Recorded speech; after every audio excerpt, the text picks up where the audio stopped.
Welcome back, everybody. Welcome back to Phil's Recap and Review. The Walking Dead, The Ones Who Live, Episode 3, Bye Bye Bye. And oh my goodness, I will say one thing before we get into this episode. It did have probably my favorite line in any Walking Dead episode in recent years, and it's all because of Andrew Lincoln. Even if the show, and I'm going to make fun of it a little bit here tonight. If you loved me, you'd leave. No, that wasn't the one. Do you have a guess of which one it was? Everything is broken. No.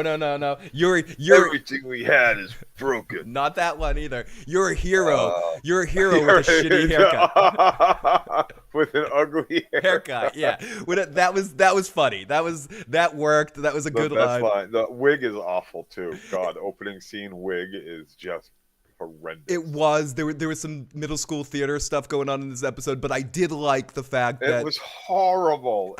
Like seriously, fucking horrible. Was this your worst? Was this your least favorite of the three? This one coming up. I see. I think I actually enjoyed parts of this episode in a lot of ways. Oh, we got Mark A. Houston in the live chat. Here we go. Let's. Mark A. Houston's been supporting me a lot here for many years. I'm gonna make Mark a goddamn fucking, I'm swearing up a storm, a goddamn moderator. YouTube's gonna bury this now, but it doesn't matter. Hey, Tim F. Hey, Percy. Hey, Mark. Hey, Jesse. We were gonna be on later tonight, but with some other events going on tonight, like the Oscars and some other stuff, and Joe and I watched this morning, and we were talking to each other. We couldn't help but come out here and talk about this episode tonight, this afternoon. It was sticking in my craw to come out here and talk about this episode of The Walking Dead. But also, after we're done with that, remember this, Joe. After we're done with this, we're going to talk a little bit about Shogun Episode 3 as well, which is a much more rewarding experience. But if you are watching The Walking Dead, The Ones That Live, I felt like this was a pretty good episode, Joe, in the sense of more of interesting kind of cinematography stuff. We actually got some stuff with Terry O'Quinn's character that didn't just stand there and act like an idiot, but there's a lot of stupidity going on in here, especially the conversations between Rick and Jadis. Every single one of them. No, Joe, you better watch out or I'll kill you tomorrow. I'm going to kill you today. No, I'll kill you tomorrow. There were so many cliche lines. In fact, Joe and I often talk about television tropes. We had one of the hugest television tropes that I don't think we talked about on that one. White fanging? Oh no! Is that what white fanging? If you take we had a white fanging. If you take me down, Joe, I have a series. I have an envelope that will go to the right authorities. Yeah. A file I've put together that if I die will be delivered to the right people. Exactly. And they will hunt you down. She's full of shit. Stab her in the face right then and there. She doesn't have any people on her side. If it's a big secret between them. What is the secret? Right? Like he's really an A. Is that it? Is it that simple? Or they seem to be almost talking around it a little bit. Did she didn't Did they do it? Tell them about Alexandria in the first place. Maybe it's that. They do seem to have some sort of flirty, like, where maybe It's fucking stupid. They seem to have some sort of stupid pact that for some reason they're both got to keep their mouths shut about something, but she has the upper hand because he's tried to escape a whole bunch. Yeah, what? I'm not sure I quite understand it either. She gets if they find out she's been hiding secrets of secret fucking cities and shit, like that's pretty dangerous, and she gets fucking tortured and killed and demoted and whatever, right? Like, no. So she's got just as much to hide. Like, time for Rick to start being like, you need to help me leave. But it doesn't matter. What's wrong with you, Jada? Why do you care that I stay? Why does she care that he stays? But honestly, it doesn't matter at this point, right? Because they left. Like, at the end of this episode, I had trouble seeing it, if I'm being honest with you, and understanding what exactly was happening. So basically what happened was, did Michonne just grab Rick and throw him off the boat as well? So they're both escaped now? So yeah, they both fell out of not the boat. It was a helicopter. It was a helicopter. So Michonne grabbed him and kind of threw him out with her, so that they're basically... She acted instead of just thought about it or whatever. She did something. She jumped out of a fucking helicopter with Rick. Yeah, but this was a tough episode in the sense of logic and a lot of things all around 100% from start. from opening scene, hey, I got this bad wig. What do you think? Besides that, Joe, wait, no. That is all we're going to talk Okay, about this episode. besides the bad wig. Bad fucking wig. Okay, I might need that wig someday, but besides the bad wig, what I want to point out, to add on to you, the other pile of shit at the beginning of this episode was, again, we're messing with time on a level where they're not being clear how much time has passed. They stopped pretending in this episode where they, instead of saying a certain amount of time, they just said, years ago, months ago. They didn't even tell you the specific amount of time because they don't want to, because they know. They heard us talking last week about how the time is all messed up. Even about like the hair, about everything. They've heard us about every step of the way. Every step of the way. And I'm not sure why, but the live chat is not. To film it this week. The live chat's not showing up on the screen right now for whatever reason. I am sorry, but that's because I pulled it out and put it over there. You put the live chat over there. You have the live. I took it off of and I put it over there. I have a gift for you. But where the hell is Carl? We get a Carl conversation. We get an answer to our. Oh my God. We get an answer to our Etch-a-Sketch artist question. Where he tells everyone. He doesn't do the art himself. He crimes. Yeah, he commissioned somebody to do the artwork of the Grimes family. No. She's got bigger cheeks. Yeah. No, earlobes look. No, you can't see her earlobes. Different dreadlocks. That doesn't work for me. Dreadlocks. You're gonna throw that phone out. Get another one. Let's get into the chat. How many times couldn't he get Carl right? How many wasted cell phones? And then the letters to RJ, the way Michonne's talking and all that. Is she actually writing that? Is she thinking about it in her own head? Calling Rick the brave man because she hasn't told him that he's his father or something, and Rick doesn't know this is his son. I'm like, I don't know. I want to sit out here, Joe, and argue with you to a certain extent about some aspects because, and I'll go to my television grave right now saying that this show looks better than the last couple of seasons of The Walking Dead. It looks horrible. I think it looks kind of cool. I liked the red light contrasted with the blue light thing. I'm more talking about the colors, some of the editing. When Michonne first sees... So they have neat red flashlights on. Yeah, I like that. Makes it look better. And then they found some red film lens. And then Michonne had blue to contrast the two styles. She had a regular white light, like a regular flashlight. Maybe your TV is a little off. Maybe it was. I also like that we get like when Michonne, which would be, I guess, blue light spectrum or whatever. When Michonne first sees Jadis, we get a quick little flash of a super quick flashback of all the different times that Michonne had interactions with Jadis, and I kind of like how that was edited together. Those kind of aspects. It doesn't change the story, it doesn't change the stupidity, but I do think the production quality is higher on this than it has been on other shows. Isn't higher than it is for me. Think about what you're saying about production quality being higher. Okay, now the production is, we'll take certain aspects of the production, the writing, the story, we'll take those out, right? Because we separate the actors and the performance they're doing from that's what I'm trying to do. They're giving, okay, and lighting and some of the direction, but ultimately, let's talk about the production value, the city non-city, the really zero aspect. You see like a couple of like market crowds and shit, like, okay, everybody's still doing outdoor market business and not in shops. That's fine, whatever. And let's look at the wig on Jadis's fucking head. Okay, please. These are parts and this is part of the whole. Like when you watch and you see that horrible fucking wig, you like, that's part of the production. That's part of what makes this so bad. Fair about a red lensed flashlight in a dark scene where you really can't see much of anything else. It doesn't save that for me, not even close. Like that's like, you like, don't piss in my Cheerios and tell me it's fucking milk. It's delicious honey. You don't know what my urine tastes like. Let's get in the live chat and hear from some of our folks. Jesse says, where the hell is Curl? Mark says, great to see Mark, our new mod. Percy guys here, Mother effing Phil and Joe in this house. Great to see Tim F. Great to see Lady Stoneheart, Kimmy G. DJ Better. Great to see DJ in the live chat. Tim says, unfortunately, I haven't watched I think it's fortunately you haven't watched any of the spinoffs. Percy says, I'm stuffing 2 grams into a backwood, so you guys just started right on time. Perfect timing, my friend Percy. We have the lovely Steph Snow in the live chat. Percy already, I wait till nighttime. I'm disgruntled. John Haymaker, I think that's part of the reason why I'm doing this now, so I can watch Curb later.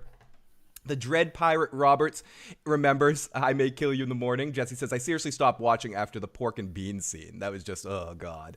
And Joe was texting me during the episode that he was in physical pain. He's like, why are you making me do this?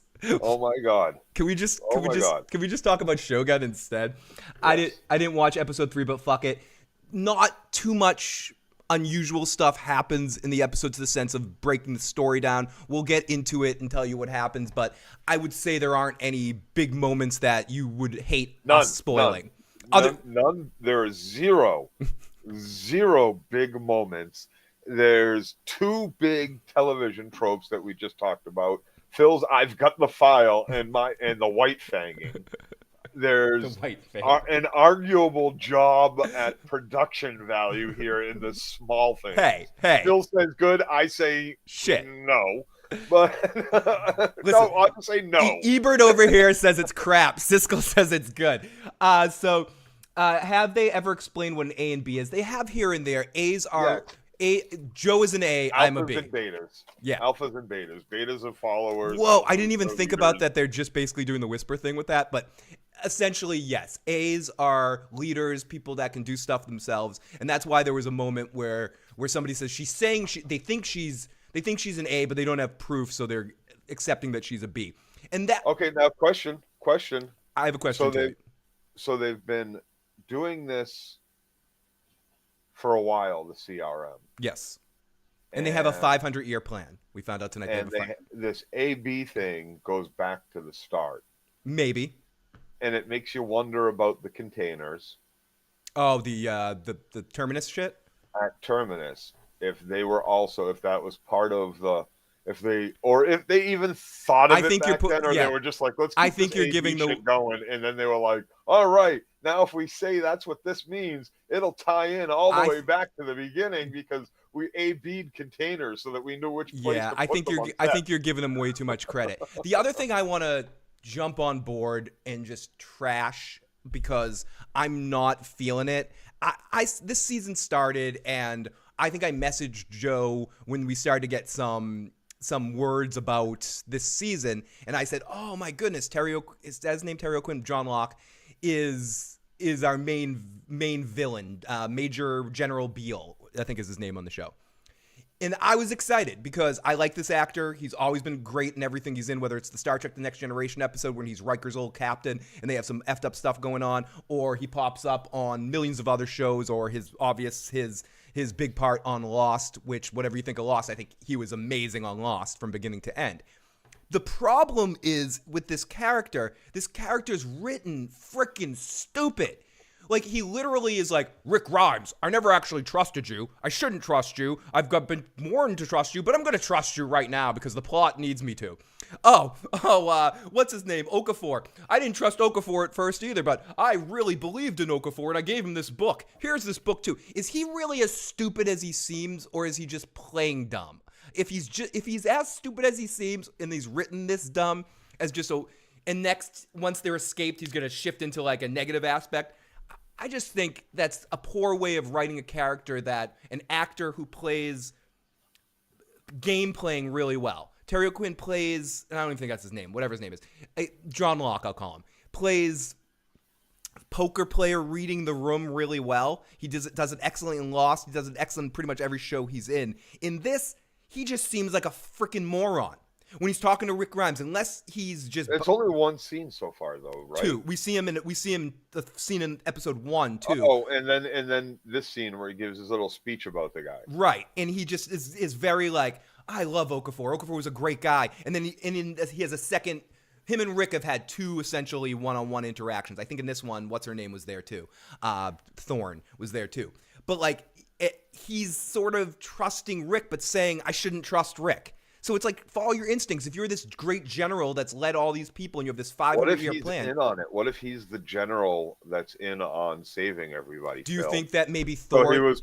he was doing kind of what she was doing in this episode, snuffing out whether or not Michonne could hold her shit. Fair enough, Joe. Or to take that a step further and in a different way that you're going, could the end of this season ultimately end up that Terry's character isn't really our villain, that he gets overthrown or killed by Jadis or something, and then Jadis ends up essentially being the person that hunts Rick down, and we really don't really learn. Locke is just more of a figurehead to be there. You're thinking too much into this, Phil. I know I'm giving him too much credit. You're giving him too much. Like, even that would just seem, that's probably better than anything they got. And if they got that, then I think Jadis and Thorne.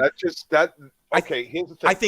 I think Thorne heard some shit about what's really going on here, and she's gonna be wanting to kill Rick and Michonne for escaping. And I think Jadis and her are gonna work together to be our main antagonists chasing them this season. So you think what's her name's like, fuck it, I'm in the upper echelon now. I'm part of the fucking problem.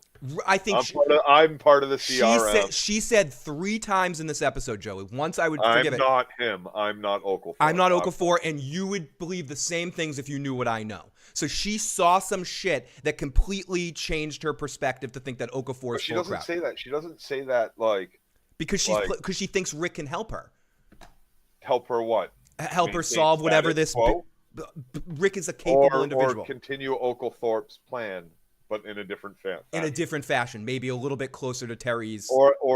So here, if they make Jada anything more than mid-level fucking Gestapo agent or whatever the fuck she is, the hair, certainly what they're making her look like. The hair works, like, the hair works for it. Thug fucking. Do you know who she looks like? She looks like Indiana Jones in the Crystal Skull. What's her name's character?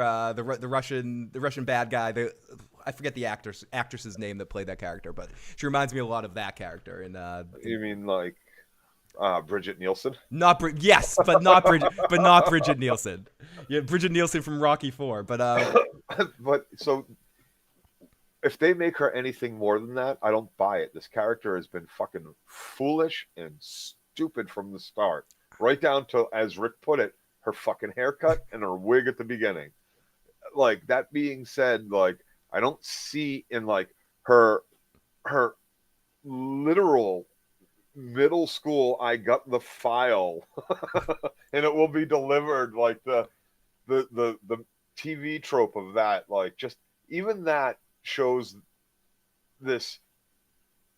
I don't see how you can make that believable that she is the one. And with all of the things that are going on, she's the one that garbage speak Jadis is the one that overthrows the CRM. Right. No. I think she might end up being a good person. She's stuck. There's no reason why there isn't a knife to the back of the head. Fair. Already. Why 3 times this episode. She says it. You ought to do it while we're nose to nose. Instead, like, they're sitting alone in the fucking apartment, and instead of just fucking murdering her right then and there, stuffing her bed in a fucking mattress and leaving, right?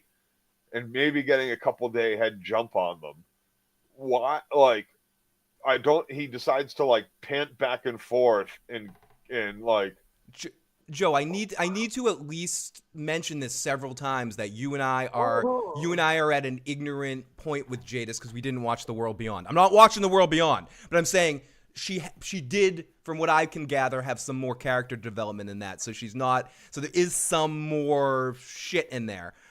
I don't really care. Which again goes to speak why it would even matter. But there is more to her character. They haven't come across the 3. If they haven't come across Alexandria, or she's been blocking that. I think she's been blocking. If that's the case, Rick has. Yeah, evidence against her too. I mean, that again is TV trope 101, where it's like the guy turns it around and goes, "No, I actually have this on you," which probably is going to be a conclusion point of this season. You're probably jumping ahead to how Rick is going to deal with Jadis. He's going to send her back to the CRM and go, "Well, if I come back with you, blah blah blah." I do want to get into the chat and catch up. Right, which is why she keeps saying I'd have to go there and murder anybody before any questions are asked, because then it would be like, oh, but like, now, especially if she's in Colorado, who gives a fuck?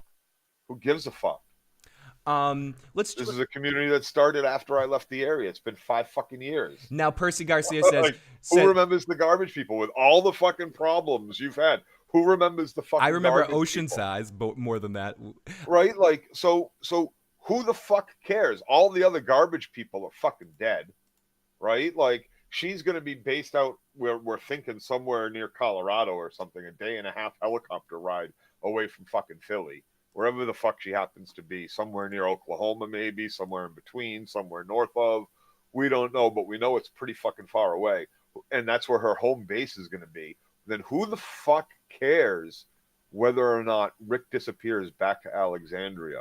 And who the fuck chases him down and murders all of Alexandria? I mean, that's why that's why I'm thinking there's secrets that they have between them is more than meets the eye.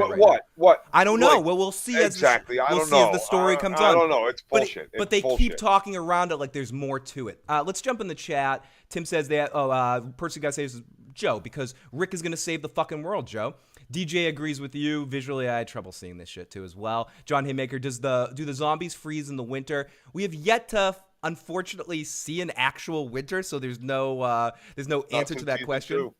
And even that was only partial winter, where we saw the 5 of them back to back, huddled eating an owl. So my assumption would be yes, but then they melt and then they keep going, like that the walkers could Winters freeze. Might have stopped with this zombie apocalypse. Perhaps that's a good, because I don't see how most of the population doesn't freeze to death in the north, if not, because it gets pretty fucking cold for days and weeks at a time. Maybe this whole zombie apocalypse is all like a comet crashed in and changed the temperature of the planet.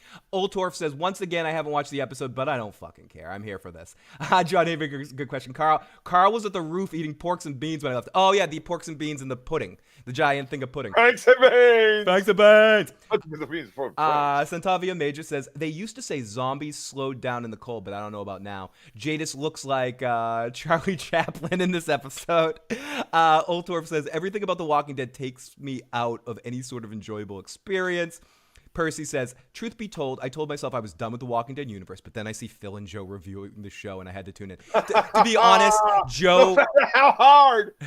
Joe wants to be done with this too, but I was able to talk him into, when we ended this, to say that we would come back for the Rick Grimes movie, but it ended up being a series, so we transferred to this. And I will add again, we will not be, unless somehow, I don't know if Joe signed up yet, but I filled in my application to be an extra on the Negan and Maggie season 2. Joe is going to be doing it too, maybe. But if one of us happens to get on the show as an extra, we will talk about that. But if not, well, that's what will make me start watching. Exactly. But if not, because the most amazing situation might happen. Send out your good vibes to Joe and I to get on as extras for The Walking Dead, because that needs to happen. That somewhere in the world. I got to assume that's why they're coming to Boston, right? Yeah, they're coming for us. But so we'll see. I think you have more like it. You're more visually striking than me. But anyways, so we will. I'm fat and old now, dude. I got all this white in my beard. It's true. And shit, it's true. But they glasses. want different looks and such. So hey, I can knit my own shit. I crocheted my own headband. But I will say that the next... Kind of janky, but it's super soft. The next Walking Dead thing that we talk about after the season will be the combination series.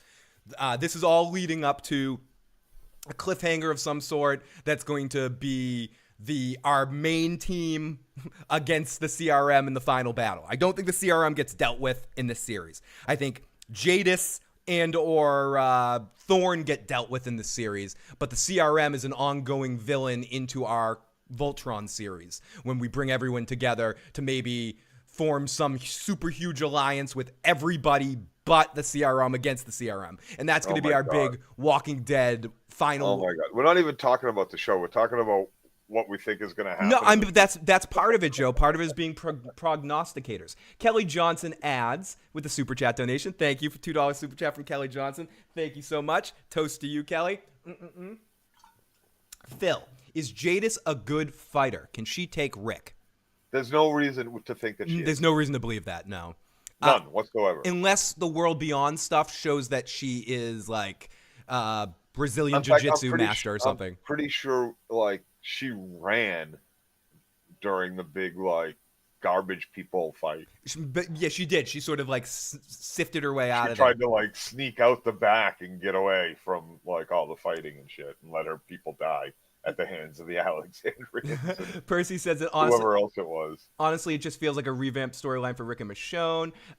Percy also says she has. Okay, that's answering the question. Hell no, she has no chance against Psycho Rick. But then again, who does? Who is Jadis? Jadis, if you remember, Jesse, I don't know if she was there when you were still watching. She's the person that spoke in those stupid metaphors, and she was part of the trash people. They ended up getting in this junkyard, and all these people were like, "The sky," almost speaking like they have aphasia. Sky room, think me, I here to talk to Joe. Joe need meal to take drink and get French fry inside my butthole. You know, like that. And metaphor too, and like metaphoric baby talk. But yeah, aphasic metaphor. Sky blue on day sunny. It reminded me of that Star Trek: The Next Generation episode, Darmok. The sky is the one who lived. Darmok. Darmok against 2 on the night of fall. Exactly. Joe, it totally reminded me of the Darmok episode. I thought they were fighting zombies. They could save this show if Rick beats Jadis to death with a fetish dildo. Dude, I would watch with smiles on my face if any character beat Jadis to death with a fetish dildo. What side will Nutara be on? I think Nutara is going to be on, if you mean Thorn, I think she is going to be on CRM side. CRM side. I think the spoilers. I think she heard whatever and drank the CRM Kool-Aid. 100%. And you know who else is drinking the Kool-Aid, Joe? It's about time. Let's get into this right now. Let's hesitate no more time and get into this. Let's talk about the recap. Okay. So, I'm sick, so I can't jump around like an idiot right now. The Walking Dead, the ones who lived, by the recap. We open up to the most hilarious front card I've ever seen in my life, considering that our last episode did 5 years or 4 years and 3 years. They just say years ago. So years ago when Rick first arrived, they don't want us to know when he actually arrived. They want to make this vague. Because if we actually start adding the numbers up, it doesn't freaking make any sense. So somewhere they figured that out. So they switched it to just years instead of saying 5 years ago, 3 years ago, 4 years ago. It just literally said years ago. Yep. Okay. Whatever. They lost track. They probably had some poor schlob intern sit down and like go through the scripts for any mention of timelines to write down the episode and the moment and see what they could figure out. And they were like, fuck, we're like all over the 15-year period here that Rick is somewhere between year 5 or year 3 and 5 and year 7 and 15. We don't know. Yeah, we can't worry about that anymore right now. We just need to get an episode out. Can we just get an episode out? Yeah, who cares about timeline? Nobody's watching that. Nobody's paying attention to the details. No. They just want to see bad TV tropes and bright lights. Like that's what I'm saying. Like me, I'm like bright lights. Bright really lights. good. Yeah, you got Phil. Don't get distracted by the shiny object. Wait, look, it's red. I like red. I can see color. So we open up years. We see Rick's shoes because, that's how we know. It's all about Rick's boots and shoes. That became a thing this season. It's about the boots and the shoes. And he's part of the prison crew. People just accept getting their first tour of the city. He's getting his first tour of the city, the real city. As Rick walks through, Jadis with a really... What is this actress's real hair? Because she's just wearing bad wig after bad wig. Can they just style up her real hair instead of putting her in high school wigs? I think the Nazi shit is the real. Oh, you think that one's the next one? Okay, so that's why they put a wig on her for this episode. Now I'm no big city zombie lawyer, Oltorf, but I think the CRM is gonna go. Okay, so we. And I'm sorry, having seen Michonne without a wig so much in media, it's hard to see that. It's hard not to see that as well, especially with you being a dready yourself. So Rick walks with a smile, and Jadis is like, "Hi, Rick," and we get a edit of Jadis's stuff, and this is the moment that, again, I'll tell you when I like him. All been waiting for. No, I'm not waiting for that shit. No. But this is a good edit. Whoever's doing the editing, I applaud you. Work on a good show. They do a quick edit of Jadis, and then we get a quick cycle through. I like editing like that. It's used in Natural Born. Yeah, we got to remind anybody who came back for just this who Jadis was. Jadis is, and I think they did it in a show not tell way, in a really quick way. It reminded me a lot of an Oliver Stone Natural Born Killers kind of moment where they just flash and you get like. It's very well done. Very what? It's very Guy Ritchie. Yeah, like, very Guy Ritchie. Very. If anybody's watched The Gentleman on Netflix recently, anytime they mention Johnston with a T, they flash to him saying with a T. Yeah, and so like again, I don't mind that part. Again, this is what I don't hate, the editing like that. I said Jadis has normal hair, but it's a stupid looking wig, and it is being his guide, telling him where the good food is. She tells him about French fries versus onion rings. Onion ring. Now that's living. That's living. She tells a story about how she joined them, and when she took Rick to the CRM, she made a deal because to convince people Rick wasn't just a lemming. And if they found out you were a threat, it would be a problem. As they walk around, she said she stayed to meet Rick. She stayed in the city to meet Rick around, and she talks about the fries and the onion rings. They are pushing her, asking what's up with Rick, and she's like, I can't leave. Okay, yeah. She basically says that she told them that he wasn't a threat, and if she leaves and Rick becomes a threat, it's on her. So that kind of goes to Joe's point earlier that Rick stupid enough to not, or is the writing making him stupid enough to not realize that he has as much on Jadis that she has on him? Like, he could easily say, she's hiding cities, she's protecting me, she knew I was an A, not a B, and she would be killed right alongside him. And I think part of what I hate to give any kind of credit like this because it's Rick and it's also The Walking Dead, but like, is he that broken where he's so scared of what might happen that this idle threat of hers that he doesn't remember he's got stuff on her, like something on her? Like, yes, if he comes out and says, oh, well, she knows about this town, that gets, his family killed. But, like... But it gets her killed. But it gets her killed, too. So if you're going down... And who's left?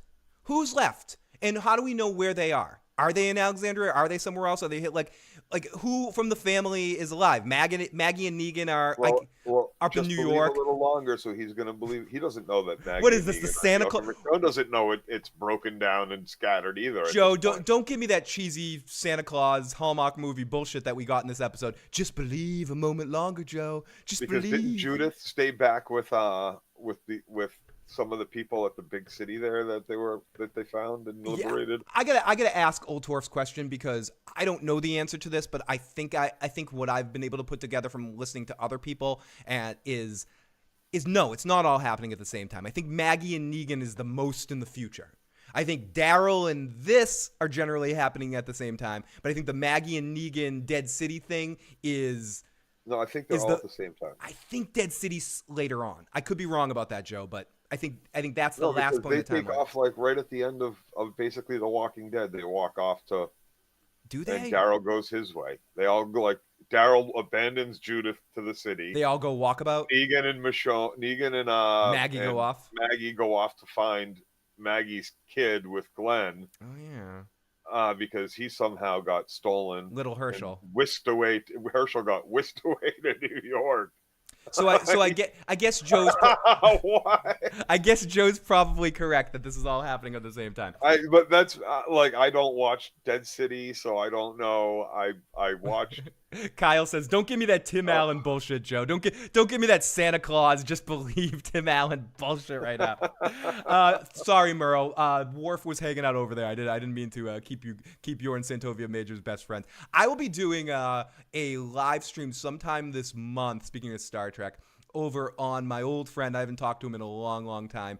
Mark from Enchantment of Eternity he reached out to me. He's doing a top Star Trek video, so we're going to be talking about the episode Tapestry coming up sometime in the month of March whenever I have some time in my schedule. And also, if you haven't already, make sure you get ready to pre-order Tony Teflon's new book. We're going to talk about it when it comes out here, and I was on Tony's stream last night celebrating for his book. He finished it, and he'll be sharing all that information upcoming soon. Huge congratulations to Tony. As somebody that, like, I can barely read a book, I am so impressed when people can write novels and stuff like that. So congratulations to Tony, and I cannot wait to read his book. Anyway, so let's get back into this recap. They're pushing her what to ask him. Anyways, she's drinking the Kool-Aid. This is where we get the mention of the 500-year plan and that she saved his life. We flash to real time hours ago, and Rick is talking to his friend Pearl Thorne, about Michonne, about how he needs her to take care of Michonne and make sure that she kind of protects her and watches her in the way that Okafor watched Rick.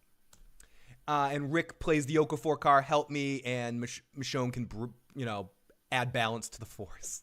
So we go back to now it's now, and we get Rick and Jadis. She's like, Joe, if somebody says to me, in a zombie apocalypse where we're sort of like in an area where we can get away with this kind of stuff, someone turns to me and goes, you're thinking about killing me, right? You're thinking about killing me. How is she leaving him alive? Like, if you're thinking about killing me, why Jadis, hasn't she killed him already? Why does she need Rick alive? Like, she needed to bring someone with her, I guess.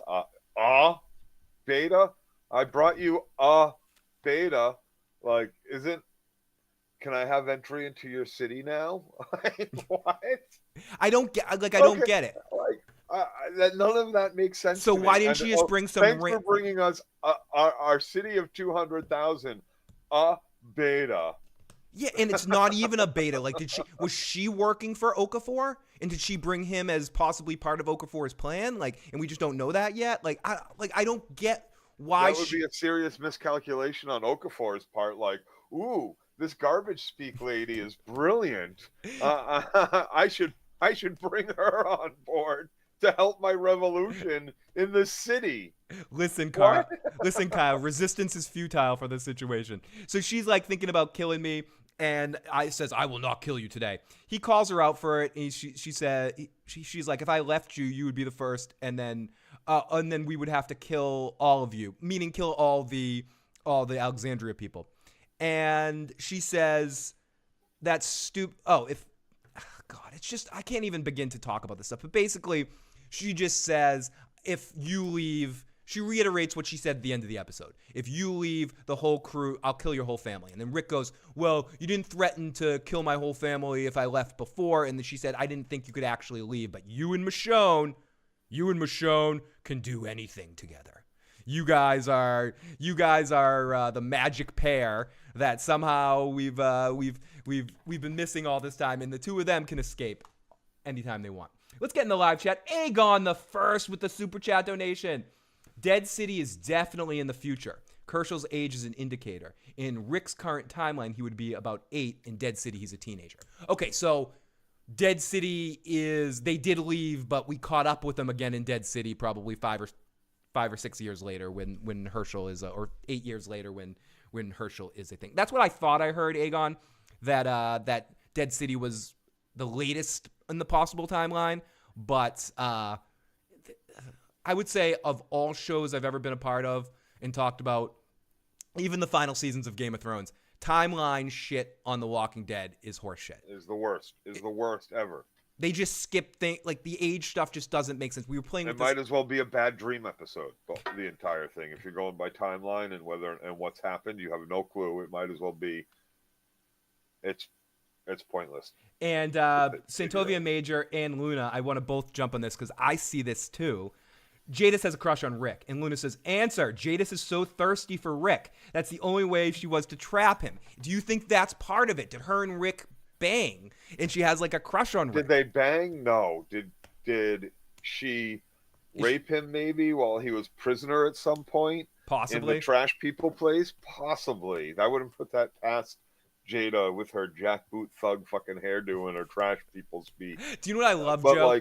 but honestly, like her thirst for him, sure, I could see that maybe, but She's like definitely that's some serious psycho shit, and that like is deserving of like Misery, Steven Oh yeah, Spielberg's no, there's Misery definitely some style misery stuff. spin-off where she just steals Rick away and Joe, like hobbles him in a fucking cabin during the put apocalypse. the cockadookie gun down, Rick.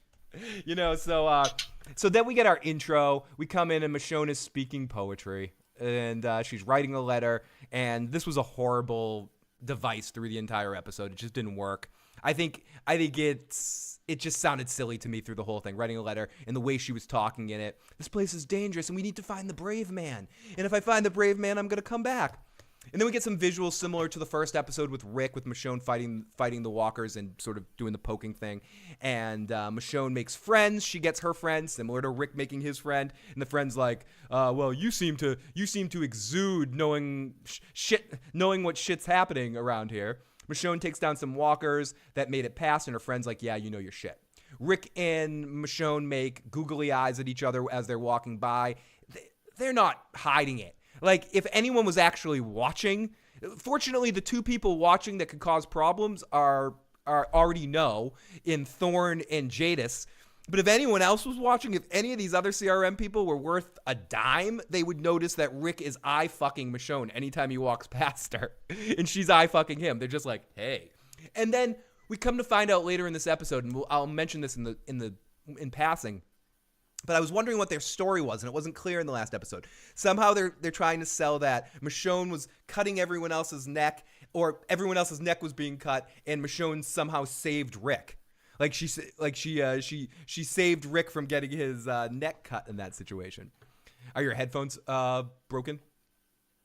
Yeah, they're funky. Maybe I gotta get you a new pair of headphones.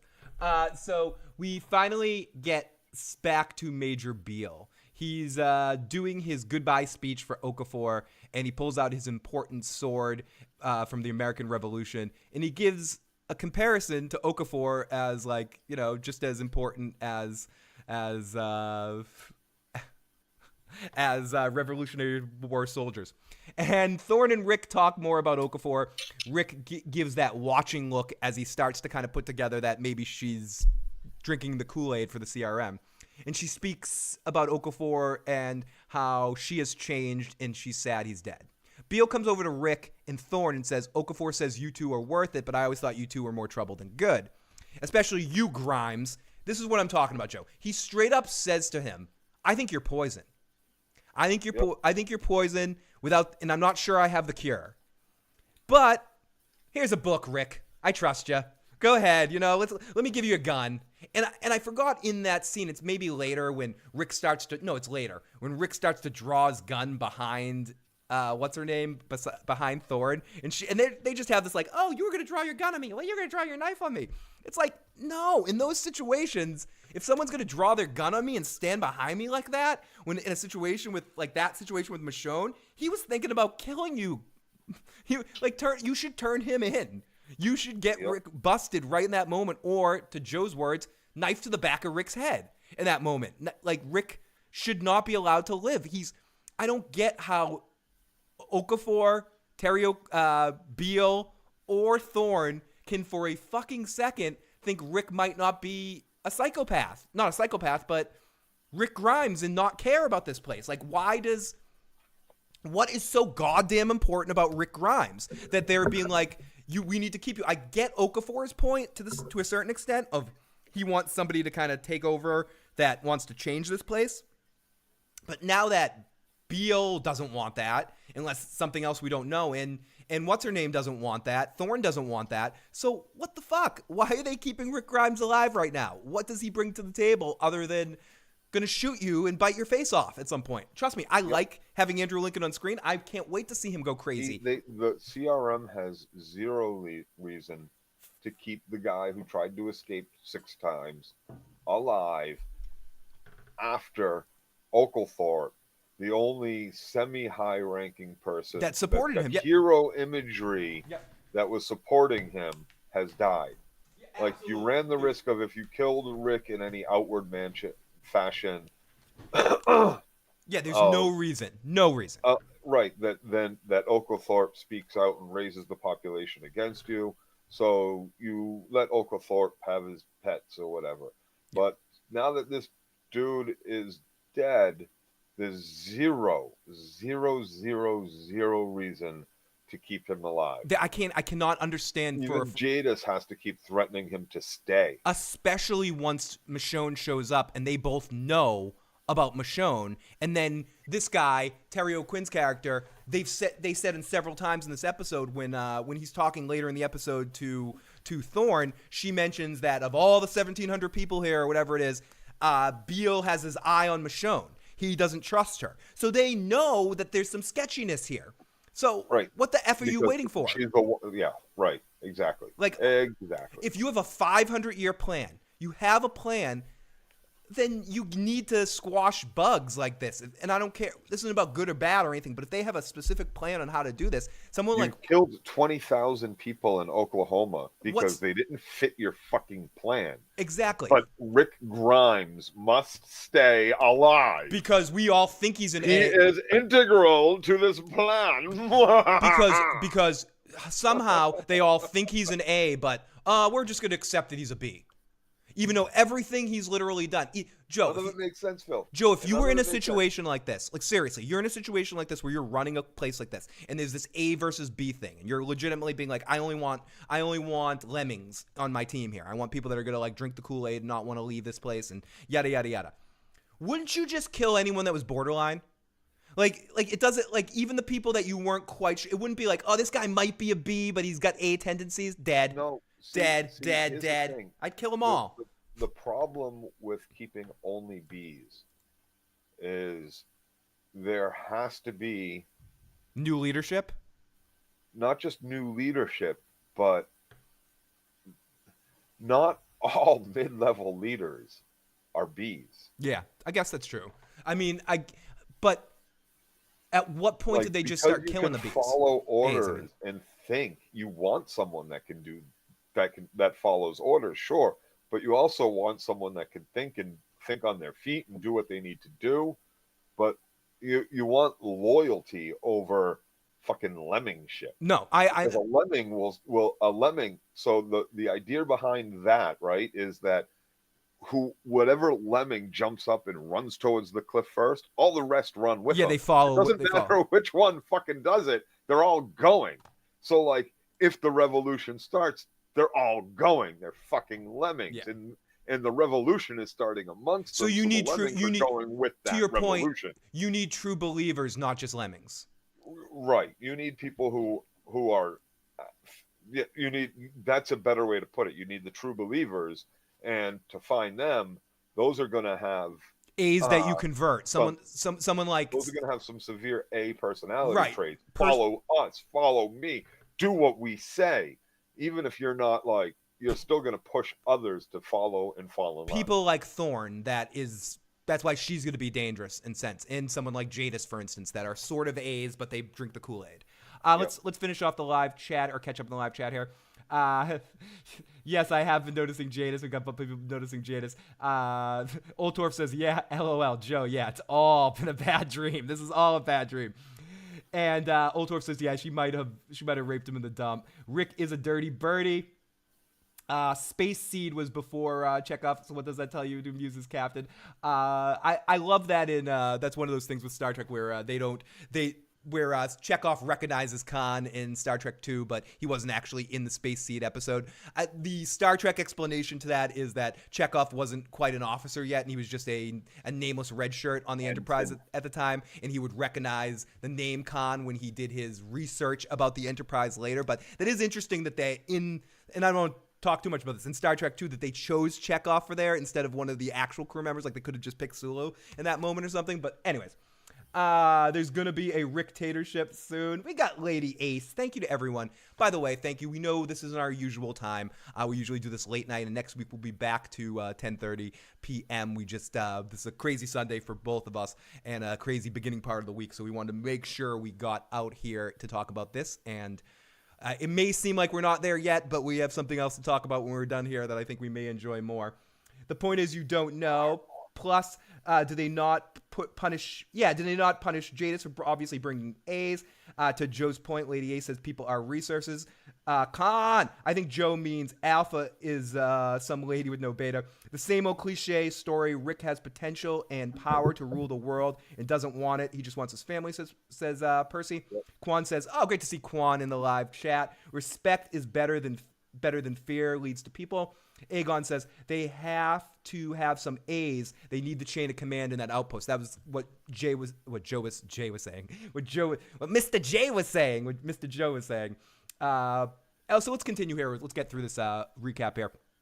Rick is like, fuck it, and Beale doesn't trust him, but he needs to. So Thorne gets promoted to Okafor's position, and she gets the full briefing. She mentions this several times. She says she needs Rick to take her job and get everything ready for a full team thing. 17,000 in force. Beale is apprehensive of Michonne. He knows about her, and he knows that she's dangerous. She handles her business, and thank you for listening. She says, follow me. You need to listen to what I have to say. When you hear what I hear and when you see what I see, you'll believe the same things as I do. Rick gets out his maps and he makes notes, getting his shit ready out to Michonne for lunchtime and walking past. And he passes her a note at lunchtime, like two kids. Again, if anyone was watching, he was so obvious. He like bumps into her and hands her a note in his hand. Like, here, read your note. It says tonight escape. It basically gives her her sword. Absolutely anybody who was watching, they saw it. And anybody who was watching saw her read the note at the fucking dumpster. Right. And at the garbage and fire. where did he store her sword? Stores her sword, gives her a boat to escape. It's all just so fucking... And we get... It's like bad. It's really bad. If this was a spy drama, you would turn this television off. What's funny is Rick tries the same gag that he tried with himself. He like dresses up one of the walkers in a uniform, in a uni, and he puts her out there, and Michonne sees it, and then we get Rick's message where he's basically goes, Rick has a red light, Michonne has blue light or the white light, and they're in a swamp. We get the floating gross walkers. I will applaud this scene again, Joe. These are the compliments I'm going to give this show, and you can laugh at me all you want. The walkers, maybe because of the darkness and in the water and being slimy, looked better than the final seasons of The Walking Dead, where I feel like they were losing production value. There was some disgusting visuals in this scene, going through the water and seeing like some slimy, that the turnstile with some slipping out and some of that stuff. If we were dealing with a good story, okay, Phil, I would like that stuff. Phil, what's the population of the city?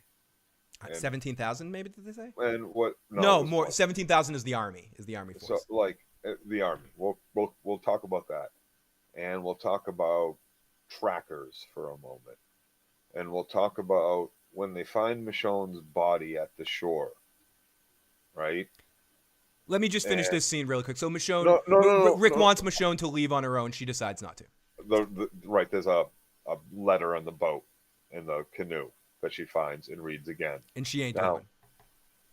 If the trackers come out looking and they find that body, they're not going to find canoe drag marks and think, oh, someone else was here. Maybe, oh, wait, maybe they're shitty. Her. Maybe they're shitty trackers like Daryl. And like, even while Jadis is there going, no, it's her. She's just dead. They're not going to be like, there's all these footprints around. It looks like someone dressed a corpse over here. There's this other, like, there's this big staging area where all this shit is trampled and 100 footprints and like some shit going on over here. Then there's drag marks from the canoe and a whole bunch of other footprints. And maybe we should, follow the river for a bit and look for an exit. That's what I'm saying. Rick has no clue. Like, he tries the same plan that he tried with himself. It's pathetic. It's stupid. So Rick and Jadis talk up in the next scene, and they make it look... bless you. And he explains that he made it look... Bless you again. He made it look like Michonne died trying to leave and dressed her up in the uniform, and he's going to honor their deal. Jadis is like, she left without you? I don't buy it. She's like, you're still trying to kill me? And he's like, no, I'm not trying to kill you anymore. We all need each other. We're all a team now. It's just some of the delivered well. God bless Andrew Lincoln. He delivers some of this shitty dialogue. It's like Frasier on Cheers. Like Kelsey Grammer, they used to give him bad dialogue on Cheers just to see if he could make it funny. I think they give Andrew Lincoln bad dialogue just to see if he can make it believable. And he does, but it's shitty dialogue. But I'll give him credit from separating myself from the acting. Rick, his looks all over the place. Like, it's good to see Rick Grimes on the screen again. If they could just write good shit for him, it would work. But I do like Andrew Lincoln's acting. I can't deny. Like, I like seeing him on screen. He might not. I hope Andrew Lincoln does something else and actually can get other work because he is really good.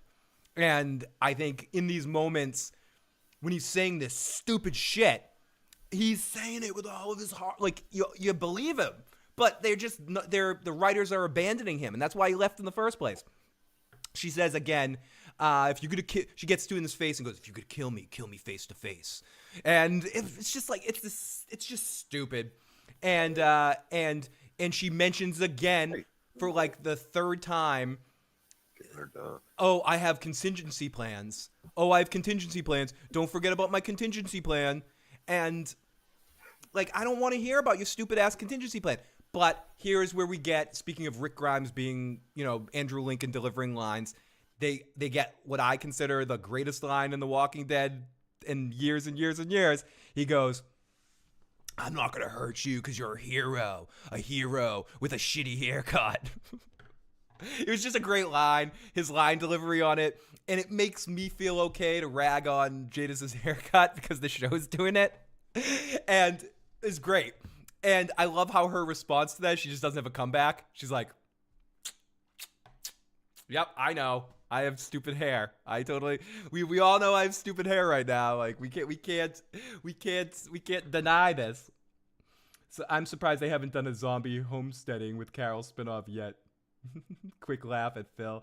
"Is it just bad TV, but we're in it to the end?" Absolutely. "The hills are alive with sound of music." Person, come on, chat, hit that like. Thank you, Person Garcia. If you guys are watching right now and you're enjoying this nonsense, please hit the like button, hit the share button, hit the subscribe button, all that kind of stuff. Help more people find this. We're not doing this at our normal time, so it's gonna be even harder to get people checking this out right now. So later tonight when it's around 10:30, please share this out too. So keep it going. And to all of you guys that are joining us this afternoon, really, really appreciate it. Cannot say enough thank you. "Joe, if you poke holes in it, it doesn't work again." Yeah, I've seen it on screen. "He's going to play the dad in Camp Nowhere too." Oh, I would like that. "Andrew's just a wanker, Come on, Phil." Speaking of amazing people, we have the wonderful, the incredible Lola in the live chat. It's been a long time since I've seen Lola. Hello, my friend. Good paycheck, though. Oh, absolutely. I care now. You made me care more.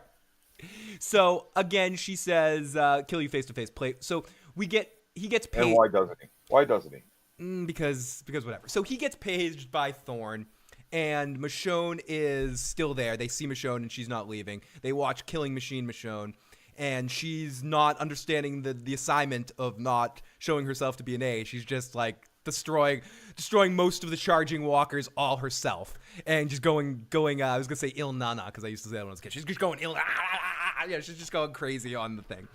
He takes her aside. He's like, "What the fuck? Let me take off my helmet and not care if anyone sees us talking. You're supposed to be a B. You're supposed to be a B. I'm an A. You're a B. I told you to leave. If you love me, you would have gone." And she just gives him a look like,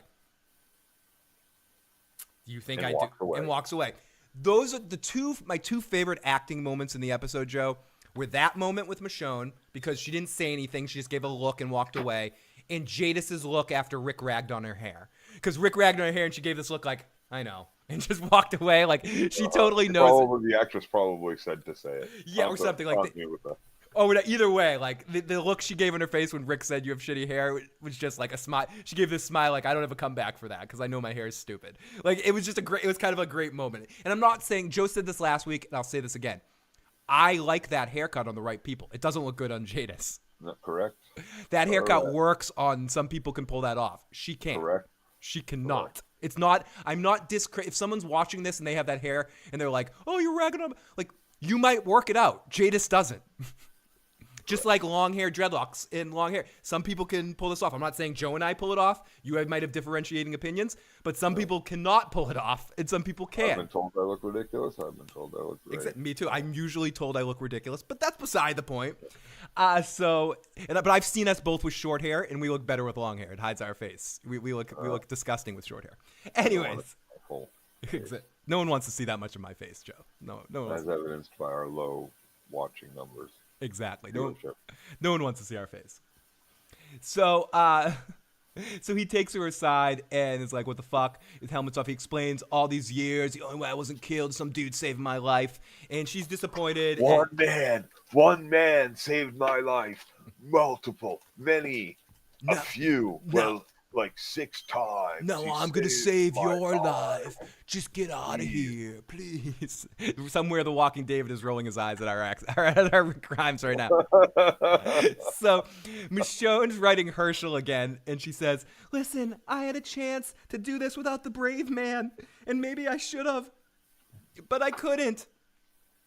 And I found this, and she's thinking about giving up, and she's walking around, and then it happens, Joe. She finds the Etch-a-Sketch artist. The answer to our questions about, and it's this Etch-a-Sketch guy that Rick apparently told. He didn't lie about anything. He just told her all about. Oh, this guy just says out loud, even though she's pretending to be somebody else. Oh, hi, Michonne. You're Michonne. Yeah.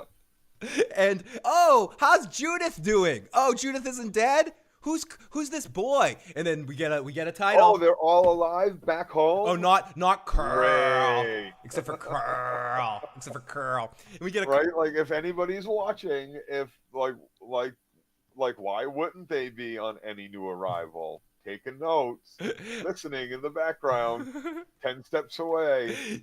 Oh, John Haymaker says you and I sound like Keanu Reeves when we do our Rick Grimes voice. Whoa, dude, totally.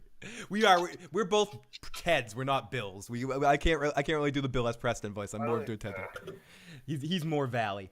I've been thinking about you guys lately. I was wondering if everything was going okay. I hope you guys are doing well. I hope you're doing well, Lola. I definitely pop in and check out your Twitch streams whenever you pop and do them. And Lola is one of our old school folks that's been watching us almost since the beginning. It's great to see Lola in the live chat, and great to see some of our original issues viewers pop up on occasion, especially now that we're talking about The Walking Dead. The way YouTube works now, if we're talking about another show, it doesn't get suggested, but because it's The Walking Dead and you've watched Walking Dead stuff from us before. So you'll have to just tag all the new shows The Walking Dead at the end of the tag list. I don't want to get disgusted by that, Joe. I'd rather build a new audience of Shogun fans and the boys fans.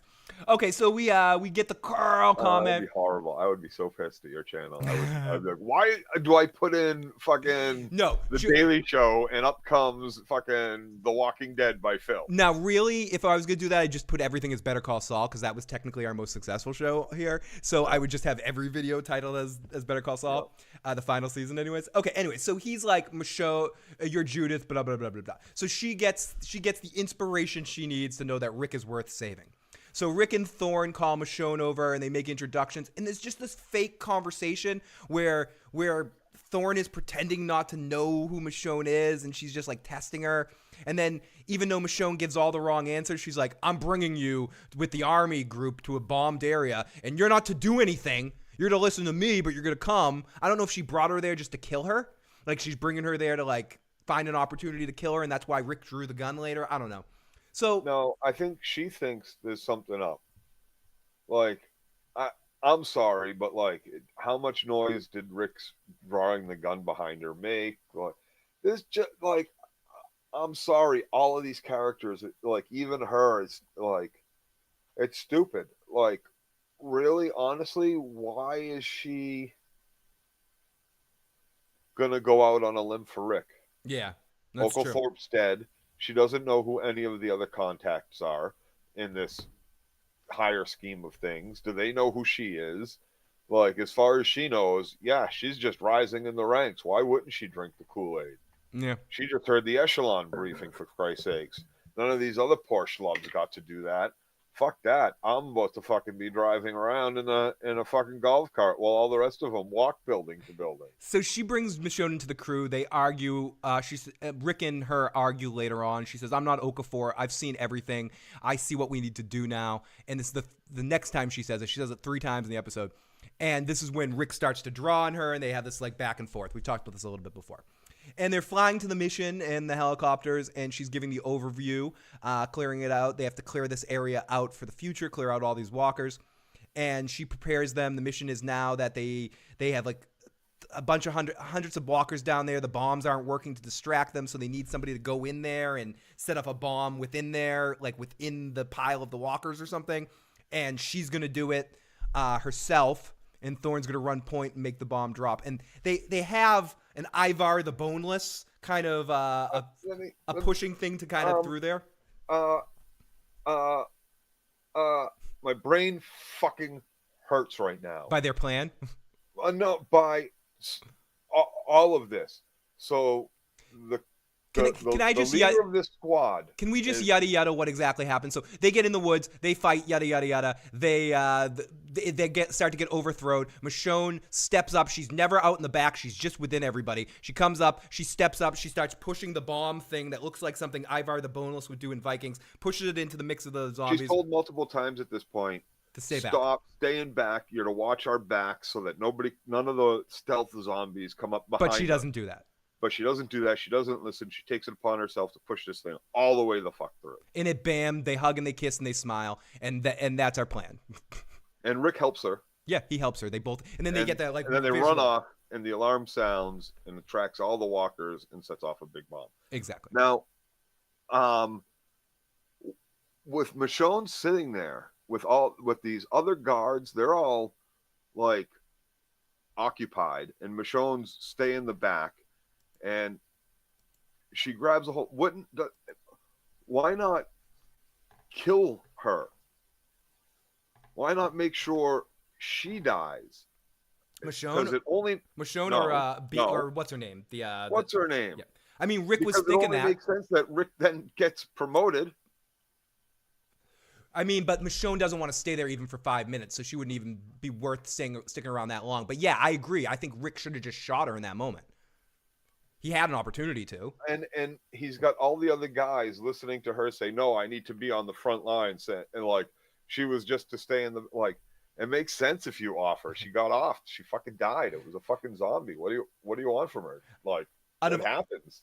Like, there was a lot of them. You put her on the front lines. Great to see Fernandez T in the live chat. Lola says, oh, poor Joe. He has a headache from The Walking Dead. It's just like the old days. It is just like the old days. It was obviously we haven't been told the whole CRM plan. That's what I'm saying when I think there's more to all of this that she's heard. She sees Michonne as a threat. She definitely sees Michonne as a threat. And I don't know if she sees him as a threat of converting her partner, because I think she thinks of Rick as, again, similar to the way Okafor that, and I would say a step further, that she thinks once Rick sees what she knows, Rick will be on her side. And that if Rick knew the stuff that Beale told her, and all the whatever stuff that we don't know, the CRM secret plan that's we're going to uncover in the next couple of weeks or whatever, that if he knew that, he would follow her. He would not care about all this, which is why she was okay with sending Michonne away and not killing her initially, and allowing that, because once Rick is isolated from her, he's her Rick, so to speak. I'm pretty sure I take a Carlin stance here and like, whatever. Let all these fuckers do whatever they're going to do and hope it works out for the best. Take my Michonne, take my 2 fucking kids when we get back and I find out I got a second, and wander off into the middle of my own woods somewhere and hope a horde never fucking stumbles by. Amen. And we found out in this episode those 2 can do anything. So she complains that Michonne didn't follow rules and she wants it to be taken care of. She does not want to see it. Beale is going to brief him and he's going to learn the secret stuff. And we know that you fucked up, whatever. So we get more Jadis and Rick. She is there forever. She's not leaving anymore. She invites him to her room, the hungry stuff, hungry Jadis. She says she has not seen me. Or this is a funny moment too. She goes, oh, Michonne hasn't seen me yet. And then she goes, she finally saw me. I thought this was a good line read by the actress that plays Jada. She goes, there she is. She saw me. Hi. What's she doing here? It doesn't matter. Yeah, it doesn't matter. I love how she just waves to Michonne. It was a kind of a wise ass cocky move that I enjoyed. She's like, "Hi, Michonne," and she waves. We're together now. And Rick says, "Michonne, Jadis, you just doesn't matter." And he says, "You got to get out of here tonight. You got to get out of here tonight." So he sets her up. They get on the helicopter to bring her out of there tonight, and they bring her into the storm. And then she writes one more letter to Herschel in our final moments of the episode. And in that moment, she grabs Rick. At least that's how I saw it. It was kind of dark and hard to see it, but I think as he was telling her to jump off the helicopter, she grabbed him, and then they both jumped off. And our episode ends with both of them being free, falling out of a helicopter. And that is our parachute. Or if they've always had parachutes, why haven't they done this before? Or maybe it was into a lake or so. I'm sure they're fine. Oh yeah, she knew. Like, yep, maybe they knew they were flying low enough, right over the treetop line because of the storm. Like, so I would maybe we just put the chopper down in a field and take cover for the night or whatever. So Joe, keep flying through into the fucking. Yeah, I'm done with this episode. So to sum this up, to put a little bow in it, we'll take a couple of chats too for The Walking Dead before we switch gears here.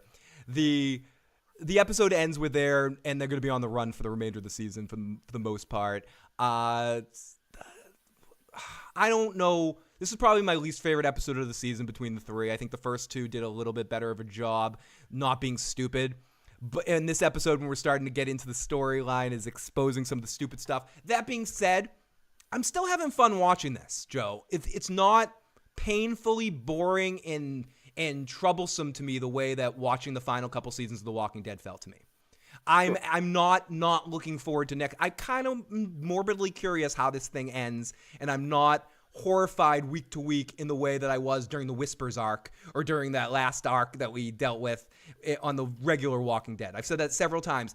I am judging this show based on The Walking Dead, and by that metric, it's mid-grade Walking Dead. It's not the good stuff, but it's like once they made it to Alexandria after Rick bit the person's face, after the under the dumpster stuff, before it got really, really stupid.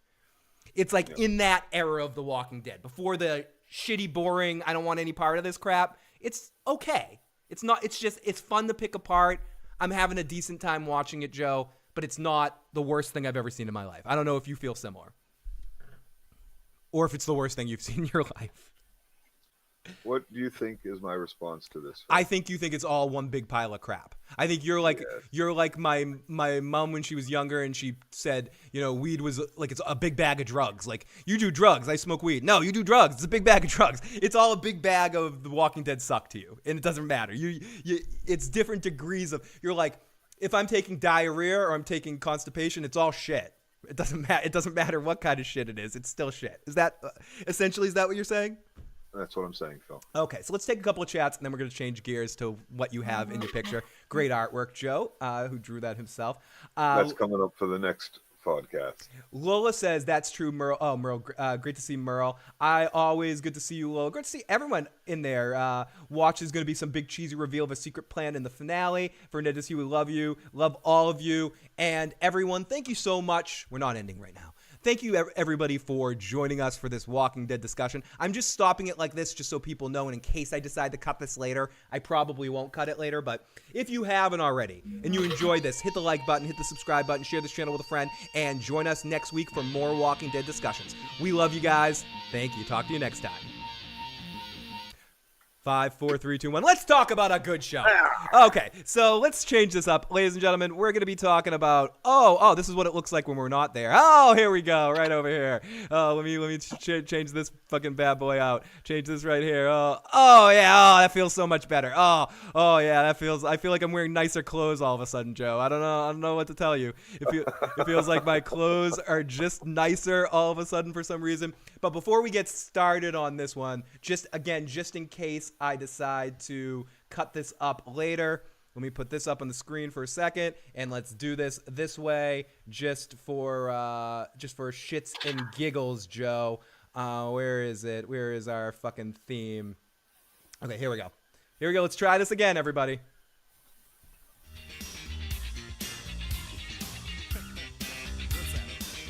Welcome back, everybody. Welcome back to Phil's Recap and Review. This is going to be for Shogun.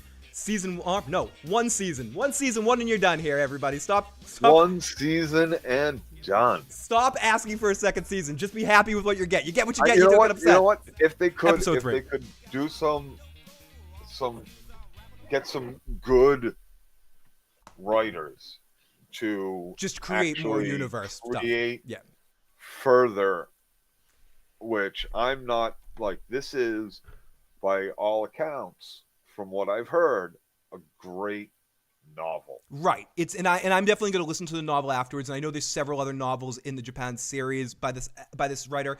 That being said, I know a lot of people, and I know people are saying this because they're loving the series so much that they're all like, oh, we want season 2. You see nothing but stories about Shogun. The showrunners say there'll be no season 2 because everyone's asking for it because they want another season of good stuff.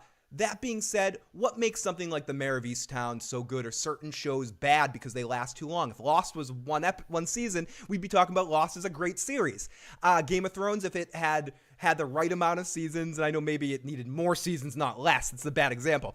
But ultimately, I don't care if this is just one season. If these are 10 episodes, the way these first 3 episodes felt, I am happy this being one of the greatest miniseries that ever existed in the history of television and just being 10 episodes and that's it. I don't want to see this series or the creation or this universe or these characters, which I know are one-for-ones for historical figures. I don't want to see this stretched out too much, Joe. I like that they're just doing this all in 10 episodes. I like that too.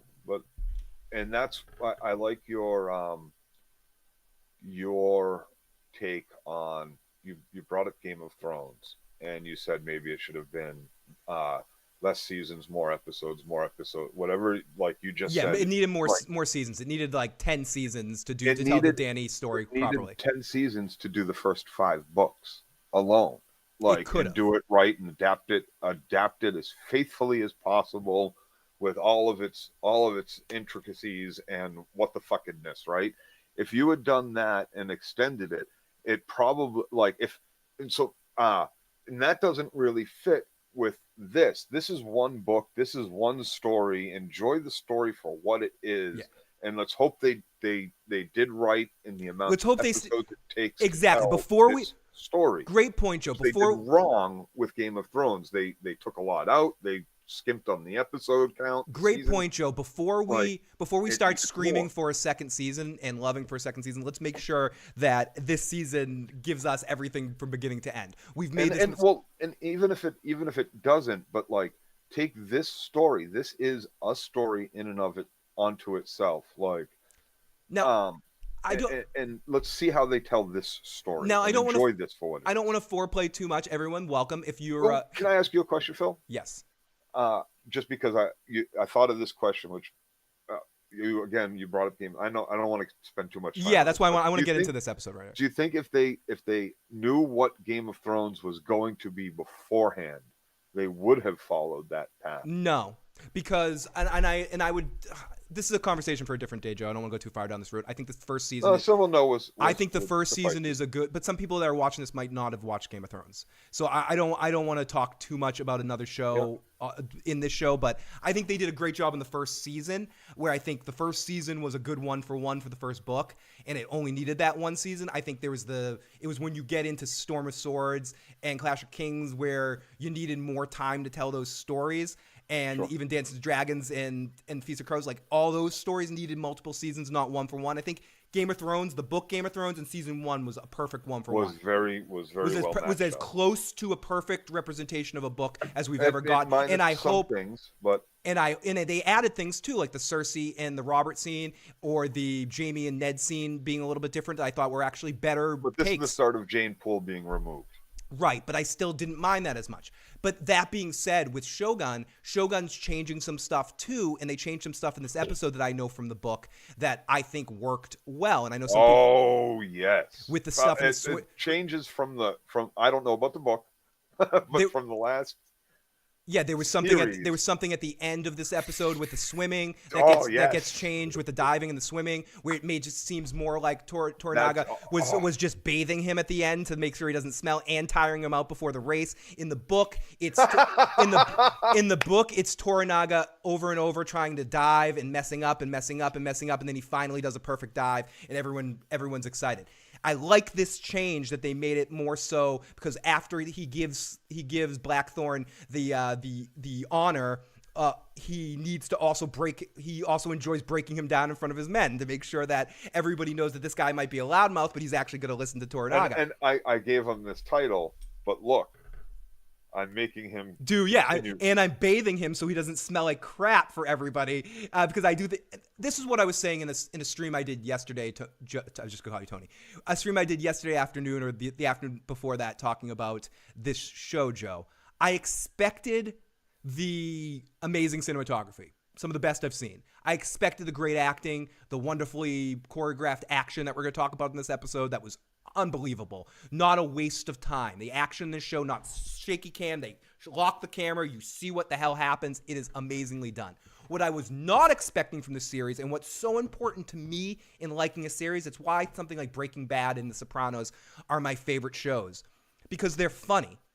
Because they throw this drama in, these intensities. Shogun is a hilarious show. It is hilarious.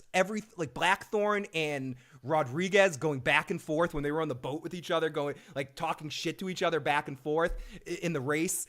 That was some of the funniest stuff I've ever seen. And I can hear John Davis's voice with some of the Rodriguez stuff, and now I have to go back and watch that because I can imagine Sulla being great in that part. But Gimli being great in that part. But their dynamic and their relationship, I don't know where it goes. You know where it goes. But I don't know where it goes. Their bromance that's being process of birthing is beautiful to me. I love it, and it's hilarious. Toranaga, in his scene with Yabu in the beginning half of the episode, and then at the end of the episode with Thorn, and just his whole plan. He is Walter White. He is his planning, and he's also funny as a bastard. But I mean, his craftiness that we've seen in these first few episodes, it's so subtle, but he is so much smarter than everybody else. He's playing three-dimensional chess, and they're all playing checkers.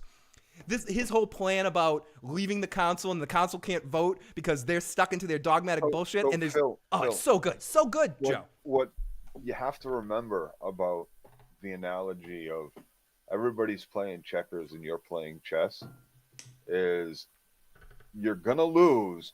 You're playing the wrong fucking game. Yeah, you can't go out on a football field and play baseball. And do you think that even with a bat, you are going to get tackled by 12 No, guys and in fairness, I think really hurt. I think Ishido and I don't know his name, but the religious guy that was sending in all the dudes at the end, the other one of the council members, the one that like took the money from the church and was like, I'll handle Thorn. They're not playing the same game. They're playing, again, checkers while he's playing a different game, and they're playing chess. You know, they just understand a different concept of a game. They're not even understanding the game that Toranaga's playing. And he's one step ahead the whole way, and it's beautiful to watch. And also, just, I don't know, the acting on the show, the interactions, the dynamics between all the characters are just unbelievable, Joe. This episode 3, as much as I liked episode 1 and 2, this was my favorite episode. This was unbelievably fun. This was a great episode. This was one of the best episodes of television I've seen since Better Call Saul. It was just one of my most... I cannot get enough of this show, Joe. I've watched this episode twice already. I watched it this morning before I'm talking to you. Like, I'm surprised how much I am liking this show, and I can't wait to unpack this episode. Yep. So let's get into this right now. Let's not waste any time, and just because we're double billing it. So let's. I don't want to keep Joe too long this afternoon. So let's get right into and not waste any time and break down this episode. Let's get into our recap. Okay, that was enough activity already. Okay, so let's get into the live chat before we start. I want to see it. I hear 1984 coming up a lot, and I know nothing about it. George Orwell, 1984. Definitely listen to the audiobook of that. It is a good book. I'm more familiar with Animal Farm, but both very good books. The actors seem to, all the actors seem to have great chemistry. I think a lot of the actors that work on the show have worked together before, so there is sort of like a sense of connection. But Blackthorne, in a lot of ways, is stealing the show. I don't know if it's the same. I mean, I know the original series, the '80s series, comes a lot from his perspective, but I think this actor is just, he's funny. The way he delivers dialogue, and I know some people I've heard they aren't feeling his voice, but the way his voice comes off and the way he delivers dialogue to me is just, it sounds so good to my ear. It almost sounds like there's a melody, there's a melody to it that almost just adds to everything he's saying. His body language, like when he bows, the whole body, I don't know. I can't. It's just that little intrinsic value. Seems like they're spending so much time and attention to try to keep this as faithful to what they know about the historical fiction is so on point on this show. It's so on point. I like his voice as well. Oh, he thought the 1984 show, not the 1984 book. I'm an idiot. Sorry. 1984 show. Duh. I wondered how I had made note of it too and I don't know this actor really, so I don't know if it's his voice, but the way he delivers his lines and speaks, I made note of it as well to myself, but apparently a lot of people are talking about this guy's voice. This voice is, and some people aren't feel like it's hit or miss. Some people are like, the voice takes me out of it a little bit, but it doesn't really for me because I don't know the actor so well. Do you know the actor? Do you know the actor Richard Burton, like the old school? Like he kind of sounds like Richard Burton a little bit. He has the same. I wouldn't be able to tell you what Richard Burton sounds like. If you looked it up, he has a similar like grovel in it. And Joe, I know this isn't Vikings. This isn't whatever the other show that was on Netflix and stuff like that. I'm enjoying this as a historical fiction. Like it's. I don't even think we're in the same universe. You know. You know what? For as far as historical fiction goes, early Vikings is really good. I'm not trashing it, but I'm like my memory. This is still better. This is still better. This is the best historical fiction show I've ever seen or movie. I might agree with you. Like this is better than Rome. Had some good visuals. Rome is really awesome. Was really good with the way it looked too.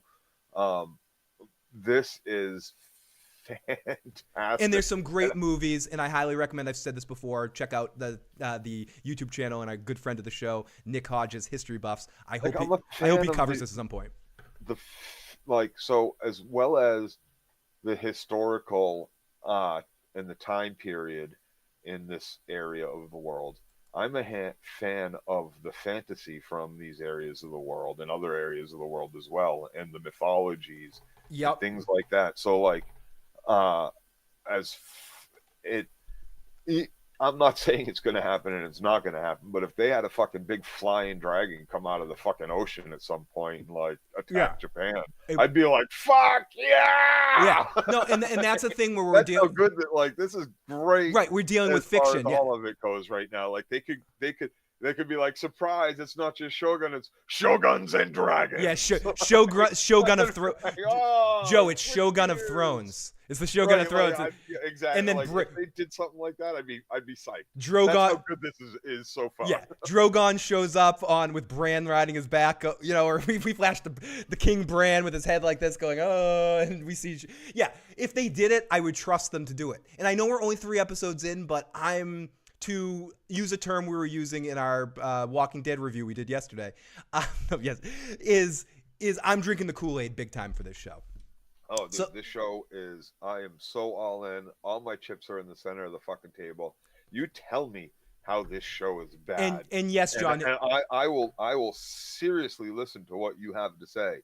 I think the only criticisms I've heard are his voice. No, I mean his voice, but that's an opinion thing. It's the book purists that are upset about some of the changes. That's the only thing, but I don't care about that. I care about a good TV series. I didn't read the books. I'm not, but I get the people that are loyal to the books that maybe want to see certain scenes dictated on screen a certain way. I get that too. I get it. I don't know. I'm ignorant to it. It's like if you saw something in the 80s series that you were like, I want to see this, and they changed it, you might be like, I really wanted to see that. Okay. I'm ignorant going into this, so this is all gravy for me. That happens here. That happens in this episode. And you like the change. And I happen to really like this change. It feels when this was one of the moments that Katie saw when she sat down with me when I was watching it, and she thought it was a very silly scene in the original, and she was like, "What the fuck? What am I watching right now?" And I'm like, too much for me to tell you. Yeah. This actually felt Real. a lot Intense. more, and yes, intense, but also real. It felt more organic of a moment. It felt more organic. I like what you said there. I don't know if you got it from the Tony Teflon podcast. I don't know if you got it from that or if you thought of it on your own, or how this thought came up for you. But I really fucking like it about the Bathing. forced bath. Yeah, no, that was me. That was Like, me. it makes sense because they mention it. They try to bathe him. He says no. He was already force bathed once, and he doesn't want to have another one. And they talk about how he smells bad. And it makes sense the way when we see what's her name, Marco, give a look like to Toranaga, like thank you for bathing him. There was like you can read that scene very much as she's like laughing, like oh my master's wise, he got him to bathe. Like he's clean now. Yeah. Come on, he's dying. Yeah, he's in his underwear. He got him his underwear and he goes clean. And I do think he was also tiring him out for the race. Let's get into the live chat. I mean, the show is so good, 1984, but the book had a very sad ending. Joe, the problem is in Rome got weird with grown Octavian. Then maybe Rick's gonna have a sad ending in this bad. Oltorf says, yeah, like I said in your video yesterday, it reminds me of the North Water as an amazing historical fiction piece. If you didn't see that, you guys should watch that. Okay, so our episode opens up with Yabu, who is an amazing character. I don't know if he is as good of a character in the original series, but I love his character. He's so opportunistic, but he's also like a very complex, interestingly played character, because I do believe he's loyal to Toranaga, but I think he's loyal in the way that he's smart enough to say, I'm betting my money on this guy. But he emotionally has more of a connection with Shido. He's more of his buddy. But he's smart enough to be like, Toranaga's the guy that's going to win. So I want to be on this dude's side. And this was just a great scene. At least that's the read I get on him, that he's trying to play both sides, but he feels like Toranaga's going to somehow always win. You know, it's almost like Jesse with Walter, we got to stop him. Walter's going to win. Walter's always going to win. You know, Toranaga is always going to win. So he heads to meet Toranaga, and he leaves he has his sword. He thinks that this might be his death because he's going to get busted for everything he did. So he opens up with Yabu's writing his will, which he does routinely, thinking he's going to die. He goes to meet Toranaga, and instead they talk about the assassins coming to get Blackthorn, and they make a plan to get out of Osaka alive. Yabu admits that Ishido had offered him a seat on the Council of Regents in exchange for a favor, but he says, I didn't do it. And then Toranaga, and this is another scene that was, I guess, changed in the books. He says, yeah, no. He says, yeah, I said no. He hints at the fact that he knows that he had something to do with the escape of him. Right. Of the how there was the attack, the ambush. And he feels like he might have had something to do with the assassination attempt as well. And he's like, no, that's a surprise to me. He was supposed to be kept alive. He's what he's thinking. So someone else is playing a game here. This isn't what I wanted. And Toranaga poker reads him correctly and is like, okay, fine, you're and telling he fesses up too. He says, listen, I did. I was gonna make a deal to not be killed and get a little bit more territory after they killed you. We all know you're about to die. Yeah, everybody here knows they're about to kill you.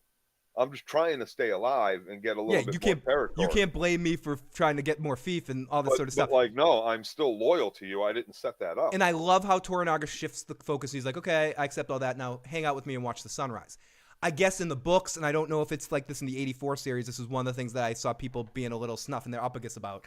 I guess in the book, they both take a piss or something.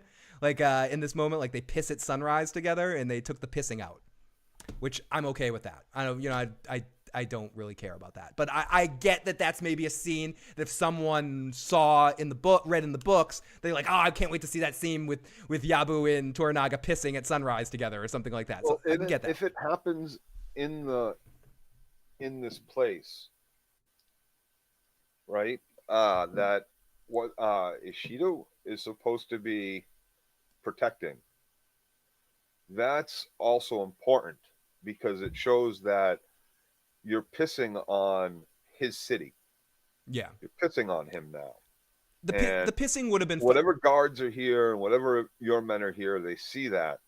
And you're basically going to get, like, that's kind of an important thing because that's very... Now, did they piss in the 84? Remember, he gets, what's his name, gets pissed on. Did they piss in the 84 series? I don't remember that being in it. There's not too much you see in the 84 series. It's very... Oh, it's all from Blackthorn's perspective. Right. If you don't know anything that... if you don't speak Japanese, you don't know. So they didn't put too many just Japanese scenes. And when they did, I think... I forget who. I want to say David Attenborough narrates a little bit of, like, the Japanese people, lords talking to each other. But you don't really get anything that's not Eurocentric from Blackthorn's point of view, or where he's not around to witness. Fortunately, the Walking David is just showing up now. He doesn't have to didn't tune in for our horrible Rick Grimes impressions earlier. Great to see David in the live chat, and hopefully we'll get you back on here next week or the week after. Great to see you. Yes, 1984, Blackthorn gets pissed a lot. Okay, so what's up, everybody? Everyone, sorry about the commercial. I try to make it so you don't get any ads, but now, like, YouTube is so ad centric now that I can't even turn them off altogether now. I have to just do very, very conservative ads, like 1 an hour or something, or 1 every almost 2 hours. So I'm sorry about that. Please feel free to skip it. Maybe we'd put in more ads if they gave us. Do they give revenue for it? But then that would piss all you off, so it's not worth it. Barely. Okay. Right. I would rather do this for fun and be lucky when we get channel memberships and super chats. Okay, that's more important. So please, if you get those ads, skip those ads. Skip them right away. Skip. Yeah, don't expect us to get paid from that. YouTube makes way more money on that. Nope. Okay, so the intro is just amazing. We haven't talked about this too much, and it's an irrelevant thing when it really comes down to a series being good or bad. But I love the intro. We haven't talked about this yet, with the boat going through the water and, like, our whole, like, title sequence, I guess is a better way of saying it. The title sequence. I think it's an undervalued great thing for great series. Game of Thrones has one of the great ones. Daredevil on Netflix is one of my favorites. Obviously, The Sopranos is one of the most iconic ones ever. And I think true. I hate sitting through those, but because I watch it early, because I Hulu instead of FX, I don't watch it. Right, you skip through it, but it is really awesome because it's. As far as I'm concerned, since Game of Thrones they all try to, like, they're all kind of, I don't like any of them. I feel like, Jesus Christ, what are you trying to make, like, a fucking artwork, or, like? See, I dig it. I appreciate it. Oh, we got Luna, who just gifted us 5 memberships to people in the live chat. Our winners of our drawing here are All About the Crystals. You owe someone a Bodega Buds, Patricia GM, Psilocybin, and Psilocybin, great name, and Proby is making it rain. At the beginning of every month, I can do. Let's see if I already did. I don't want you to forget, because I said I'd remind you. Yeah, I don't know if I did. If I still have 5 to give. I did. Do I have 5? Oh no. The membership gifts. I have to wait till the beginning of the month. I've gifted all my 10, so I have to wait till April 1st to do it. So let me, I just got to get back to the live chat. Here we go. But thank you so much, Luna, for, or was that Luna that did that? Was that, yes, Luna. Thank you so much, Luna, for making Proby, Patricia, Bodega Buds, All About the Crystals, and Psilocybin for that. It's late enough in the day. Joe's going to go get a beverage. But yeah, next week, David, we'll be back to later evenings. But great name, Psilocybin. Great to have you as a member. Okay, so we get the Father Alvito, or whatever his name is, at the beginning of this episode, explaining to the captain that the black ship can't leave, and the captain's just like, screw you, I'm not going to lose the wind. And the captain and the church have issues, and the black ship is going to sail tonight. The captain comes back over to talk to Rodriguez, and Rodriguez is finding joy and humor the fact that Anjan is still alive. The captain's like, we need to get the fuck out of here. The longer Blackthorn is around, the longer we have a chance of him ratting us out. and English giving more information about the shady shit that we're doing. So then we go to a scene with Blackthorn and Mariko, who are dealing with his wounds, and he's just hilarious. This is part of that comedy that I'm talking about.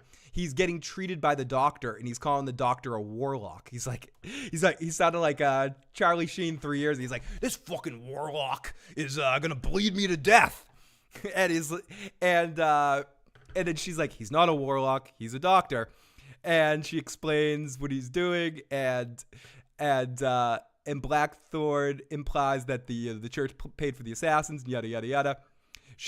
And then the doctor kind of says, this guy's just an uptight asshole. He needs to get laid. And she's like, oh, do you want a woman? Can I get you like a company? He's like, oh, this guy isn't a warlock. This guy's a pimp or something like that. It's just Blackthorn's dialogue in reaction to all of this when he called the doctor a warlock, and then he goes, not a warlock, he's just a fucking pimp. It's just funny dialogue. He's not a doctor. He's not a doctor, he's a fucking warlock pimp. Yeah, the doctor prescribed getting laid is what he said. He goes Blackthorn needs to chill. And they give him some girls in the original too. David says, I was about to say when I saw you guys were live, I was like, fuck, I have to get to watch this. And then I went and watched and came right back. David, if you want to leave us a voicemail about the episode of The Walking Dead that will play at the end when we're done talking about Shogun, please share your thoughts if you want. We'd love to hear them. We just missed you by the shift, and we're doing it this afternoon because I'm a little under the weather and we have some stuff going on this evening that we couldn't help it, so we're doing this afternoon. So her husband shows up, and this was another thing. I talked about this in my stream the other day, Joe. This is another thing this show does a great job of, and it's something that great shows do. 24, when it was good, did this a lot. And I know you're laughing like I'm comparing this to 24, but what I mean is you're introduced to a character. You think this character is a piece of shit. Everything they do is a piece of shit. But then they do something by the end of the episode or by the end of the season that you can't help but respect them and go, wow, this guy actually is an amazing warrior and incredible. And he's such an asshole husband talking shit to her, and he's awful.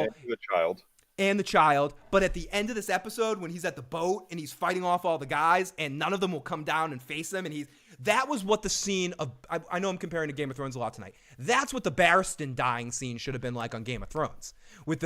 It's not, whatever that was, whatever we got in this scene with this guy in that moment was what it should have felt like when Barristan got taken down by the Knights of the Harpy.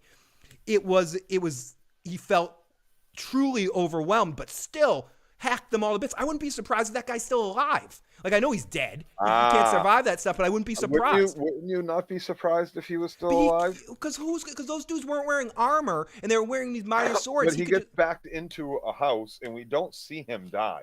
But he's got to be dead, but we know that they would rather take their own lives than get captured. Right, so he probably is going to kill himself before he... But we don't know if he doesn't get just captured, maybe hacked up a little bit and captured. What's the plan? What's the deal? Kept alive. What if he doesn't even get hacked up? What if they just completely stop him? Trips and falls or some shit. Either way, Joe, what an unbelievably complex character, because most people in reality aren't good or bad people. They're subtle and they have many differences. So it was good to see that even though he's a shitty husband and a shitty father and an asshole, he's an honorable warrior that really, really has a lot of faith in Toranaga. Talk about she even says it. He's an accomplished warrior in his own right. He might be the best. Right? Like they say that about her husband. Yeah, and the grandfather, the guy with the beard. Those are the two best warriors. Hiroshima, is that his name? Or Hiroshoki, or whatever his name is. The old guy with the beard, that's his name. So they're the two, they and that being said, when he's on the dock and he gets a war cry from his lord and he turns around. That was wonderful. And he charges back up the dock. There's a very specific reason why he charges back up. And I thought it was also interesting that they didn't come down after him because they were all afraid. So they got to come down one by one. And he just hacked up 3 people down there.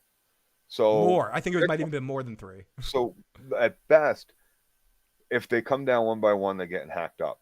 So if he comes back up, they got a better shot.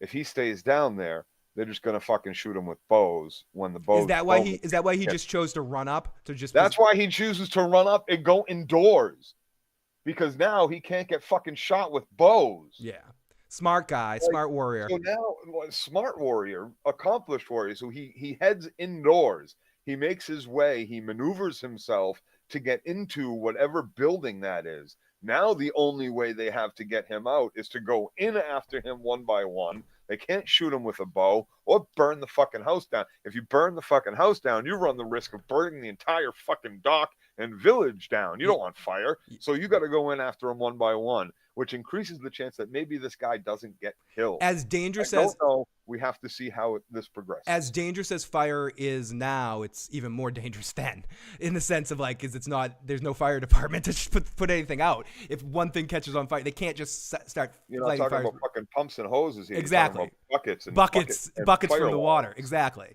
Okay, so you get all the dudes together and they're ready for transport. Blackthorn wants to talk to Toranaga, and Marcus says that's not possible. So freaking asshole yells at saying goodbye. The rest of the party are going to head to the consorts, and they're taking too long. Ashido shows up as they're going through. He's like, I hear you're taking this barbarian out of town. And he's like, and then the plan was to get the lady Kiki, I believe her name is, the oldest consort to Toranaga, to get her out of town because she doesn't want to deal with the assassins. And Toranaga is hiding. No, that's her last minute idea, is to leave with them. But it was part of Toranaga's plan to use that as a mask. Right, he asked her to go do that. Exactly. Dude talks. Because they needed another carrier. Yep. So Ishido talks shit, but they kind of work around it. But he still sort of smells bullshit here a little bit.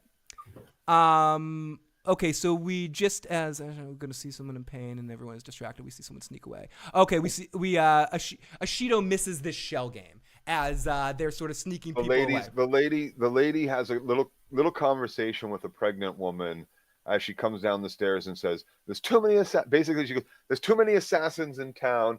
I'm leaving with you."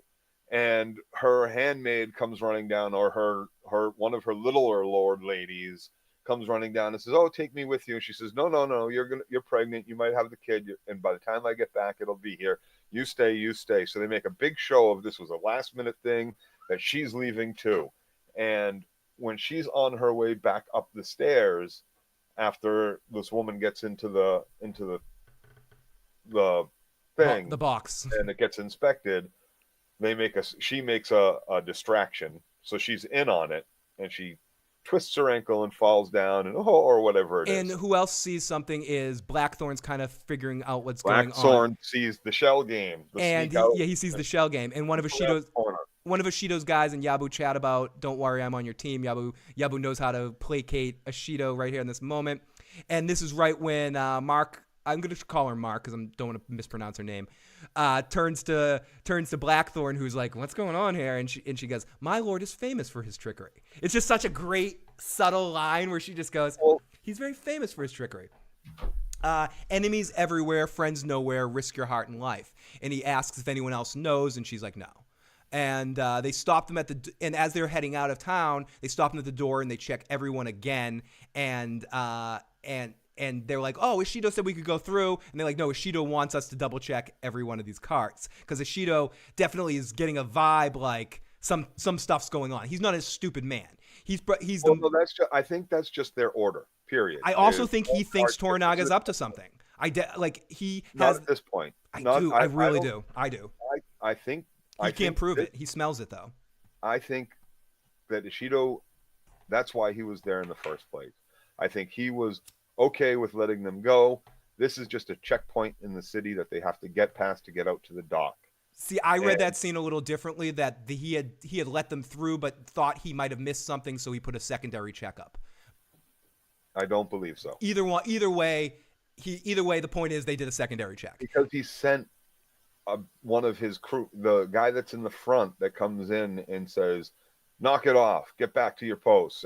But he ultimately sent by Ishido to escort them to the dock. Right, he sends all their men. Ishido sent, no, I don't believe so. I think this is just a checkpoint, And because that guy's already passed him, why wouldn't he have stopped him and said, no, But no, he had Ishido them- sent me to do this? But he had them go past the checkpoint with them. They were told at that point to watch them until they leave. Anyways, we'll watch this again and come at this next week. Blackthorn gets in the dude's face, and right when he's about to be busted, that the guards are about to get to the cart that has Toranaga in it, and Blackthorn, he sees that nobody's going to do anything. Nobody's going to stop these guards because no one knows. Try to stop No one knows besides him and Mark. Aside from the fact that nobody knows, even if they did know or see something, they wouldn't stop them because it would be dishonorable. Right. So, but he doesn't mind being dishonorable, and he gets in the guy's face. He starts screaming, "You can't look in there. That's an unholy perversion to look inside a girl that's getting dressed." And he just goes in this whole big screaming match, and you can see the look on Mark's face when she's looking at this, like, "Oh, this guy's a genius." You silly little man, and your hair looks like the. Looks like a dick of a pony, like the back of your. He says something like, "And you're a little man with your hair that looks like the dick of a pony," or something like a pony's ass, or something like that. It worked, and they just keep going there, and they keep going towards the pier, or towards the docks, as we get more excellent visuals of them getting over the bridge and through the woods. Once they get into the woods, they have all of Ishido's men still with them in this moment. This is why this scene gets really crazy, because Ishido's men are there too, but one of his friends, the religious dude, shows up there with all the And see, this is why I think you're wrong, Phil, about that not just being, and Luna, about that not being just a checkpoint. Because if it was a secondary, quick men go stop them, they would have stopped Ishido's secondhand man at the front of that and said, "Ishido sent me to check again. See, I think we need to check again." This is why I think you're wrong. I think if they were just a regular checkpoint, they wouldn't have sent all of Ishido's men with them through the woods. They sent them beforehand. No, they got added at the checkpoint. They got added by Ishido himself at the original check down. I don't know. At the shell game. That's again, when he adds them. Again, Ishido I'd have to himself rewatch. says, "Number 2, you're going to escort them down to the dock, so nothing funky." Come on over. Let's not argue about this. Come on over and we'll rewatch. Well, that's what I said. Luna came in and chimed in. And I wanted to use this point about when they're in the woods and they get attacked. Ishido's original men that Ishido sent are with them. The other 2 lords that are there aren't part of Ishido's plan. I agree with that. The other 2 lords aren't. But we'll agree to disagree in the sense of what's awesome about the show is there you can interpret things in different ways. So Marco and Blackthorn are bonding. She's impressed with him and about how he's just a little smarter than they think he is. She's sure that Toranaga has some sort of plan to get out of there when he asks what will happen when Ishido realizes that, he's gone. Then she asks about women in England, and are they really as proper as he was saying in that moment? And he's like, no, they're a bunch of whores. Casual buggery for no reason, and blah, blah, blah, blah, blah, blah, blah. It's as near the heavens, the clouds to the rains. It's a nice metaphor. And he asks about her husband, and this is where we get that line you were talking about, Joe, where she mentions he's a very, very strong warrior. And she asks him about his kids, and he mentions that he never knew his daughter. He talks about that later, but he left when his daughter was before his daughter was born. So they're walking through the woods at this point, and suddenly, out of nowhere, some fire arrows slip through and kind of start killing people willy-nilly. Then it gets into, she goes to try to, and then she runs. Nobody else knows what's going on. She's the only one that runs into action and goes and saves Toranaga. She goes. Well, he pulls her and another woman away and says, and then we need to take cover. And Blackthorn, but then she says, "Fuck that," and she goes after to save Toranaga. Right.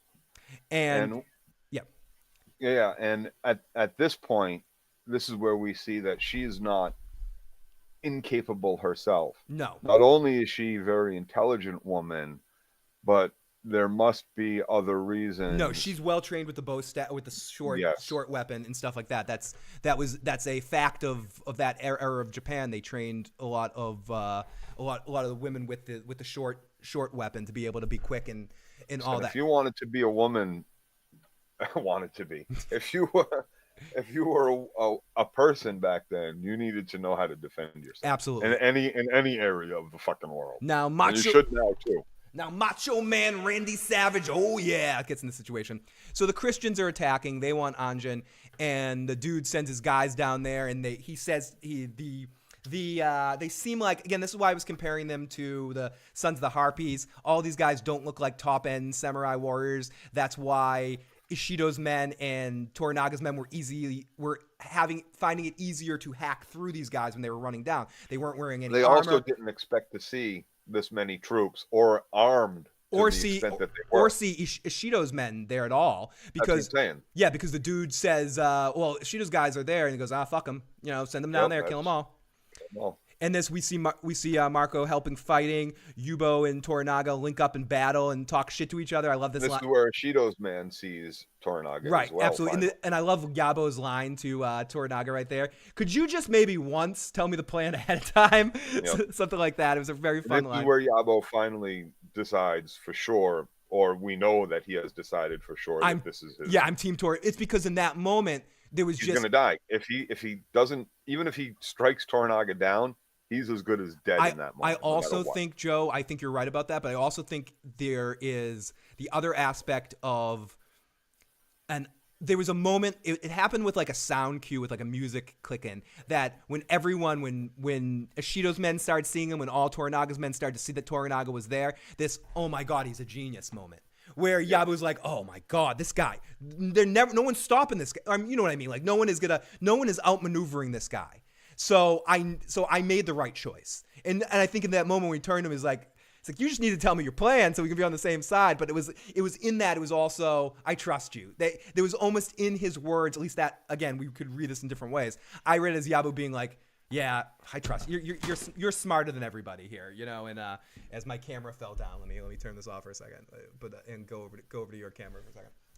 But yeah, so I think Yabu is an extremely interesting character, and I think seeing Toranaga's genius through him is amazing to watch, because I think Yabu is so much of a kind of a real guy, like a real guy in dealing with this, and how I can imagine when you're dealing with a situation that if you screw up and if they had actually made this vote, I don't know if any people missed this in the first episode. I think it was pretty obvious, but just in case you did, if they made the vote and they ousted Toranaga from the board, his whole family and all of his warriors and all of those guys would all be killed. They would have to kill themselves, or they would be forced to kill themselves, right? Like essentially, because to go down with all the lords are gonna be replaced by. Yeah, they would either have to kill themselves, or Ishido would have them all executed. One or the other would happen, and Yabu knows this, and I think it's part of the whole plan of it all. And I think seeing Yabu's mind, that's why he's constantly writing his will. That's why he's trying to play both sides of it too. But I think in this moment, maybe we'll see further down the road if he still plays both sides. But I think at this moment he's decided he's all in with Toranaga. As they all start to try to get him to the boat, Anjin finds, and you're going to have to explain this boat stuff when we get to it a little bit. I think I got a little confused here. Anjin finds some of his friends, and he sees the black ship there, and with the black ship is the Portuguese ship that has some inherent has done some horrible things to some English people, and just like he's done some horrible stuff to the Portuguese. So he looks at that ship as like, that fucking ship. That's the enemy ship. The enemy ship, exactly. That's the enemy ship. It's the one responsible for the bulk of the trade in this area. Exactly, and sort of shutting them out of the trade as well. So they all head into Toranaga's ship as we get the scream of Toranaga escaping as the people have left the beach, and this is where we get. And I'm not comparing Japanese culture to Klingon culture, but it was very much a Klingon battle scream that Toranaga gives for what's her name's husband, who's on the docks fighting. And when he looks at him, he gets the warrior cry from his master, and it was like a moment where you could just see the pride in the warrior's face as Toranaga's thanking him from the ship, yelling, "You made it! He yells his name to give him the honor, and he says goodbye as he charges. We talked about this a lot earlier, so we wouldn't have to talk back into it. Charges into the Christian army and fights off as many as they could as he heads into this tunnel to apparently face his death. But now you have me questioning that, Joe. And I'll say it one more time that I said earlier. I want to say this. I have you questioning it because there's also the fact that the deal was, you got to remember, Ishido is watching now from the shore. Right after this, Ishido becomes watching. So if that skirmish is still going on, and he got word that that skirmish was still going on in that house and that there was a soldier fighting, there's very much so, stop. We weren't trying to kill him and his men. He shouldn't be killed right now. That was a bandit attack, right? Yeah, the bandits, yeah.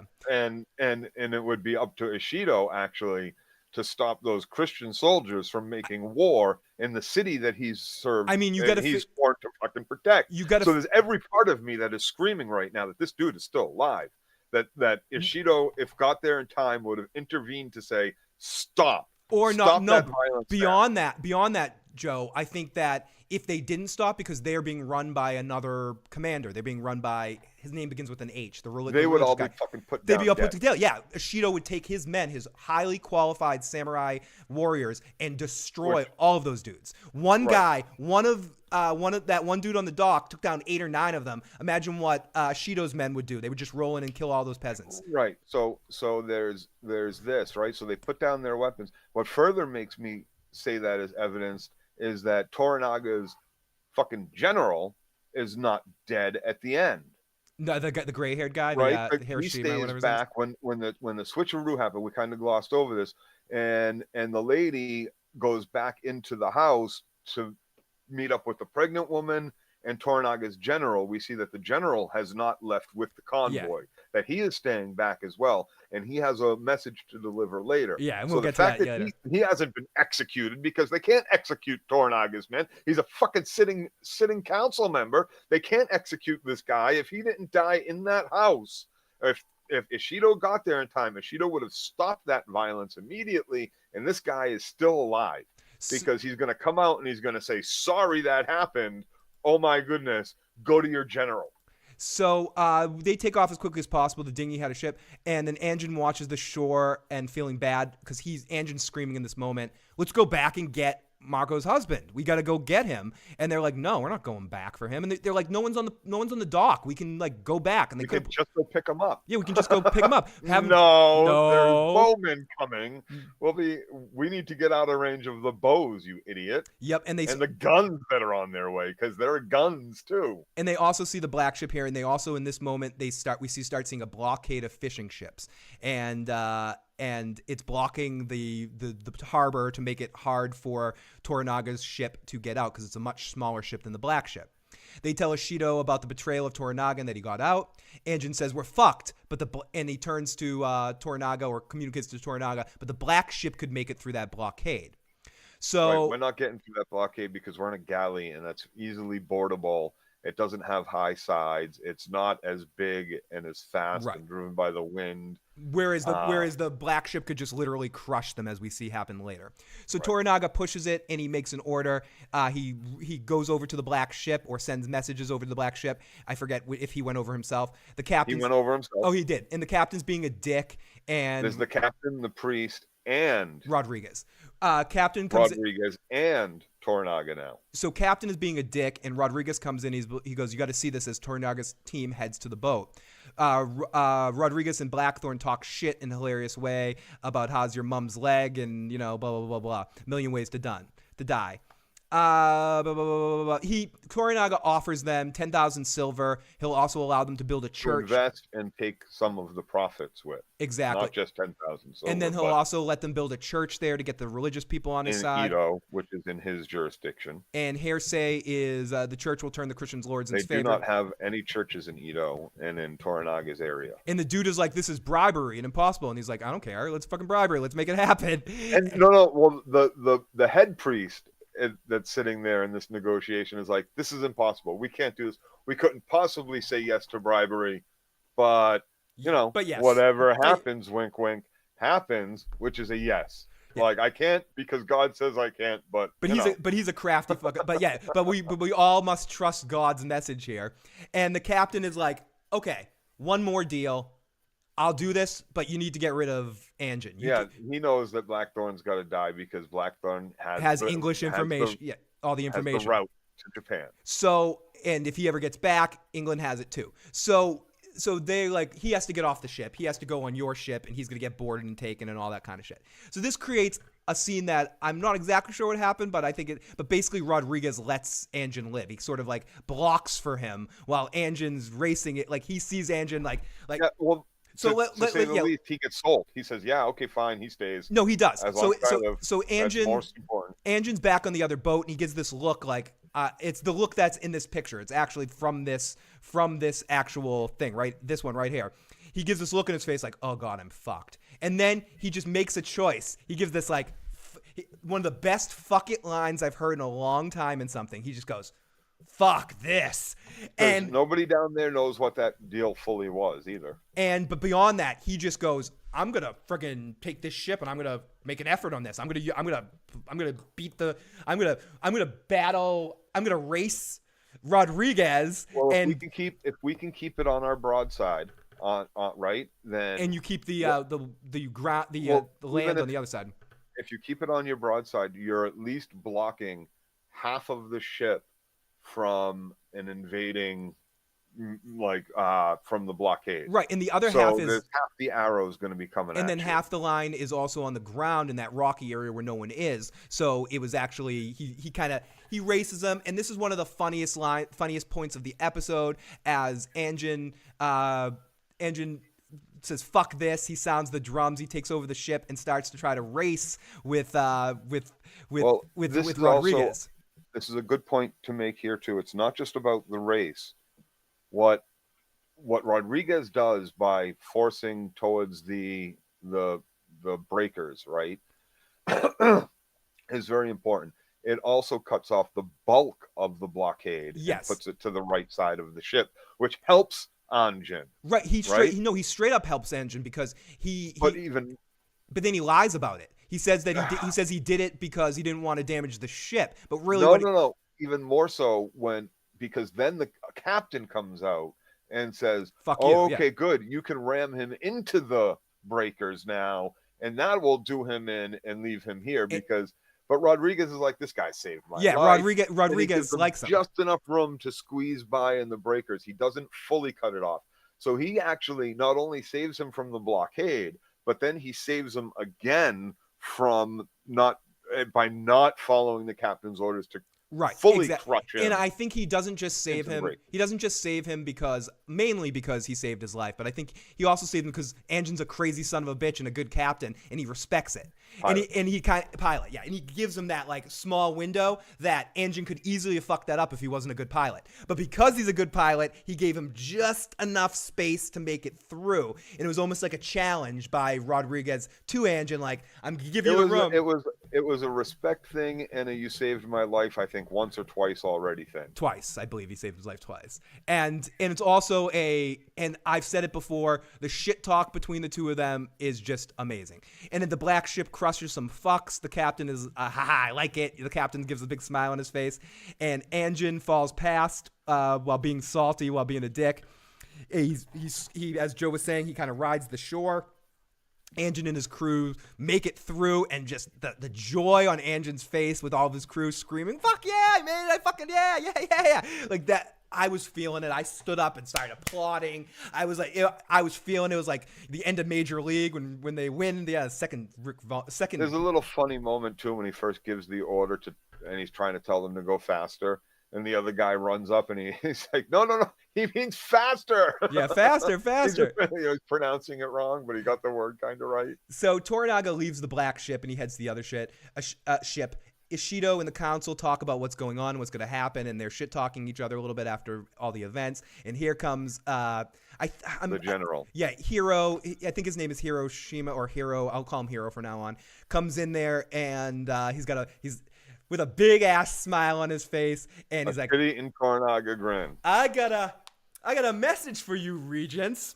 our Lord Tornaga has retired or has Resigned from the resigned his council. commission. And and he goes, I'm no big city lawyer, but I think the rules say that you need 5 people. And then, because what's his name? Because Ishido's like, fine, we'll just, the 4 of us will just vote him out and vote him dead. It doesn't fucking You matter. can't. You need a 5th. Yep. And then he goes, I'm no big city lawyer, but I gotta tell you something, Ishido, that I don't think you can vote. I think you should read the law a little bit more carefully right there. The law says you need 5 people. And they all just go, what? They just give this look on their face like, we just got someone sticking their hand up our ass and turning us into puppets. It was just this like, moment. And then they fade right back to Toranaga, and you see Toranaga's face, and it just reminded me of something. That boy's smart. He's smart. And lawyer dumbasses, you hear Marshall Erickson somewhere go, lawyered. It's just, they just got screwed. So Toranaga's got a plan, and he's talking to his son right here. He says, son, you stay with Yabu, and you go with Anjin, and we're going to train a new crew that knows all Anjin's, like, Toranaga got impressed with what Anjin was doing on that boat. And he's like, I want all of my men to know what I want to create a crew that knows what Anjin knows, and I want my son to lead it up, and I want Yabu to go with him too. I like how when he approaches Anjin about this, right? Anjin originally starts to be like, I'm not a soldier. I know how to pilot a boat. I know how to steer a fucking oar and not hit the rocks. He's like, exactly, that's what I want. But then he stops and he thinks, oh wait, maybe I can get some things here, and he negotiates himself a good little deal to get his men out, or whatever. But like, it's akin to it's an interesting little moment, because it's akin to like you saying to a random person that washed up on the shore that looked differently, that maybe looked, had some sort of Asian background, and you're like, I want you to teach all my men kung fu. Yeah. I want you all to learn the ways of the pilot here, the ways of the war. Like, he might not know how to shoot straight. He might have only shot a gun a couple times. He's a fucking pilot. So he talks to his real son. He's like, you're worrying about your friends and family, and that here we own. Oh yeah, with his friend, his son's like, oh, what about this? What about that? And we get probably the best dictated way, or the best example of how Toranaga thinks about things. He goes, you're worrying about your friends, your family, all that. It's just about you. We're alone here. We're all in this life alone here, and you're gonna only count on yourself. I'm paraphrasing ultimately what he said, but he's like, we only have ourselves in this world. When will you learn that? If you're gonna take over for me one day, you need to know that all of that. And I will say that this is one of those things I know about the real history. Spoiler alert, slightly, for real history. If the person that this is historically based on, his son did eventually take over, but Toranaga, or the real Toranaga, who I'm blanking on the real person's name right now, still ran things until he died from behind the scenes. Like, he was almost like the dawn, like the son was almost figurehead, because he wanted to take some of the heat off of himself, and he run. This is stuff that's not in the show. That's the Bruce. Later on in the life type stuff. He was the Bruce. Exactly. He sort of just set his son up to be the, not the figurehead, but he was still running things while his son was the new shogun. Anyways, so Anjin's watching the sky, and Marco comes over, and they talk about comparing the beautiful weather in Japan to the shitty weather in England. And she's like, you must want to go home, never see your daughter and see your family. And he's like, my daughter must be 2 years old. I've never met her. He loves the horizon. He loves the freedom. He loves the wind, but he loves the possibilities. And this is when certain things I know about the series that I know is coming, and I could say, even if I didn't watch, like, they're obviously going to have something going on between the two of them, and this was the start of it. There's some romance there. There's some eyes going back. Yeah, and this was the first time I actually felt it. And they have some chemistry here, and she starts looking at him. He says, sorry about your husband, and she says nothing. Toranaga comes out and asks and says, thank you for being brave. And this was a gift from the priest. He shows him the records of everything that they've done. I know what's in them. The ship's log. But I know what's in them. But it's gonna take forever to translate. I can't just believe what they told me about them. Exactly. And in the meantime, I want you to train my men with your tactics. He says, I'm just a sailor, but it would be a great, and then as you said, he changed it very quickly, but it would be a great honor. And he asks for his men and his ship back. Yabu will learn everything from you, Anjin, and but he also says in this moment, I can't call you barbarian anymore. I have to call you something, and he gives him the title of Hatamoto, I believe, if I'm pronouncing that correctly. Yeah. I'm probably not, but and it's basically a very big honor. I think it just means like a samurai warrior that it's a very, very big honor of that. I actually don't know the definition of that. I'm just kind of making that up. I assume it's just saying that you're a warrior without being born in the family, but I honestly don't know what that actually means. He's a Harimoto fucker. Okay, a Hatamoto was a high-ranking samurai in the direct service of Toranaga, shogunate of feudal Japan. While all three of the shoguns in Japan history had official retainers, in the two preceding ones they were referred to. Okay, so it just means one of his top advisors. Essentially, it means one of his top samurai advisors. Essentially, Capo. Yeah, Capo regime. He asked him if he wants, and this is when we get into the end. We already talked about the end before. He asked him if he wants to go for a swim with him. And we see Anjin diving over and over again, and Toranaga's not in the water. Teach me how to dive. And he says, teach me how to dive. And he tells Anjin to do this, must be like 20 times, up and down and up and more. down. Who knows? Like bathing him It's a all time day, lapse all a day. little. And then until finally he looks at him, and this is a funny scene, and we talked about this a lot, where they're all watching him do this, and especially Marco's watching him and just smiling. This is why I think it has to do with the bathing and the stinkiness. I think at one point he even asked how many times I have to do this, and she's like, until he says it's okay. Yeah, stop.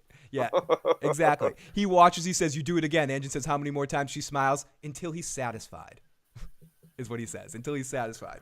She says. And then we see a few more. And then she she turns. Come on, Tori. She turns to Toranaga and says, "He's tired. Maybe he can do this tomorrow." And this is when Toranaga says the line of the episode: "Tomorrow is tomorrow. I want to dive. I want to learn how to dive today." Great fucking line. Today is the day I learned to dive. Yeah, fuck yes. And after about 20 times, Toranaga turns to him because he watched enough to know how to do it at that point. Or he already knew how to dive and he was just fucking with Anjin. I don't believe he might not have known how to dive already. But I guess not, because for the most part, the warriors don't find themselves up on ships this high and in the rocky areas that they're around, like lakes and like they wouldn't necessarily be diving into the water because there'd be a lot of rocks below. So this is actually free ocean, so he might not have dived before. But anyways, that's beside the point. So he turns to him. He goes, "Anjin, I want to race you to the shore." And Marco turns to him and goes, "Don't let him win. He doesn't like that when you let him win."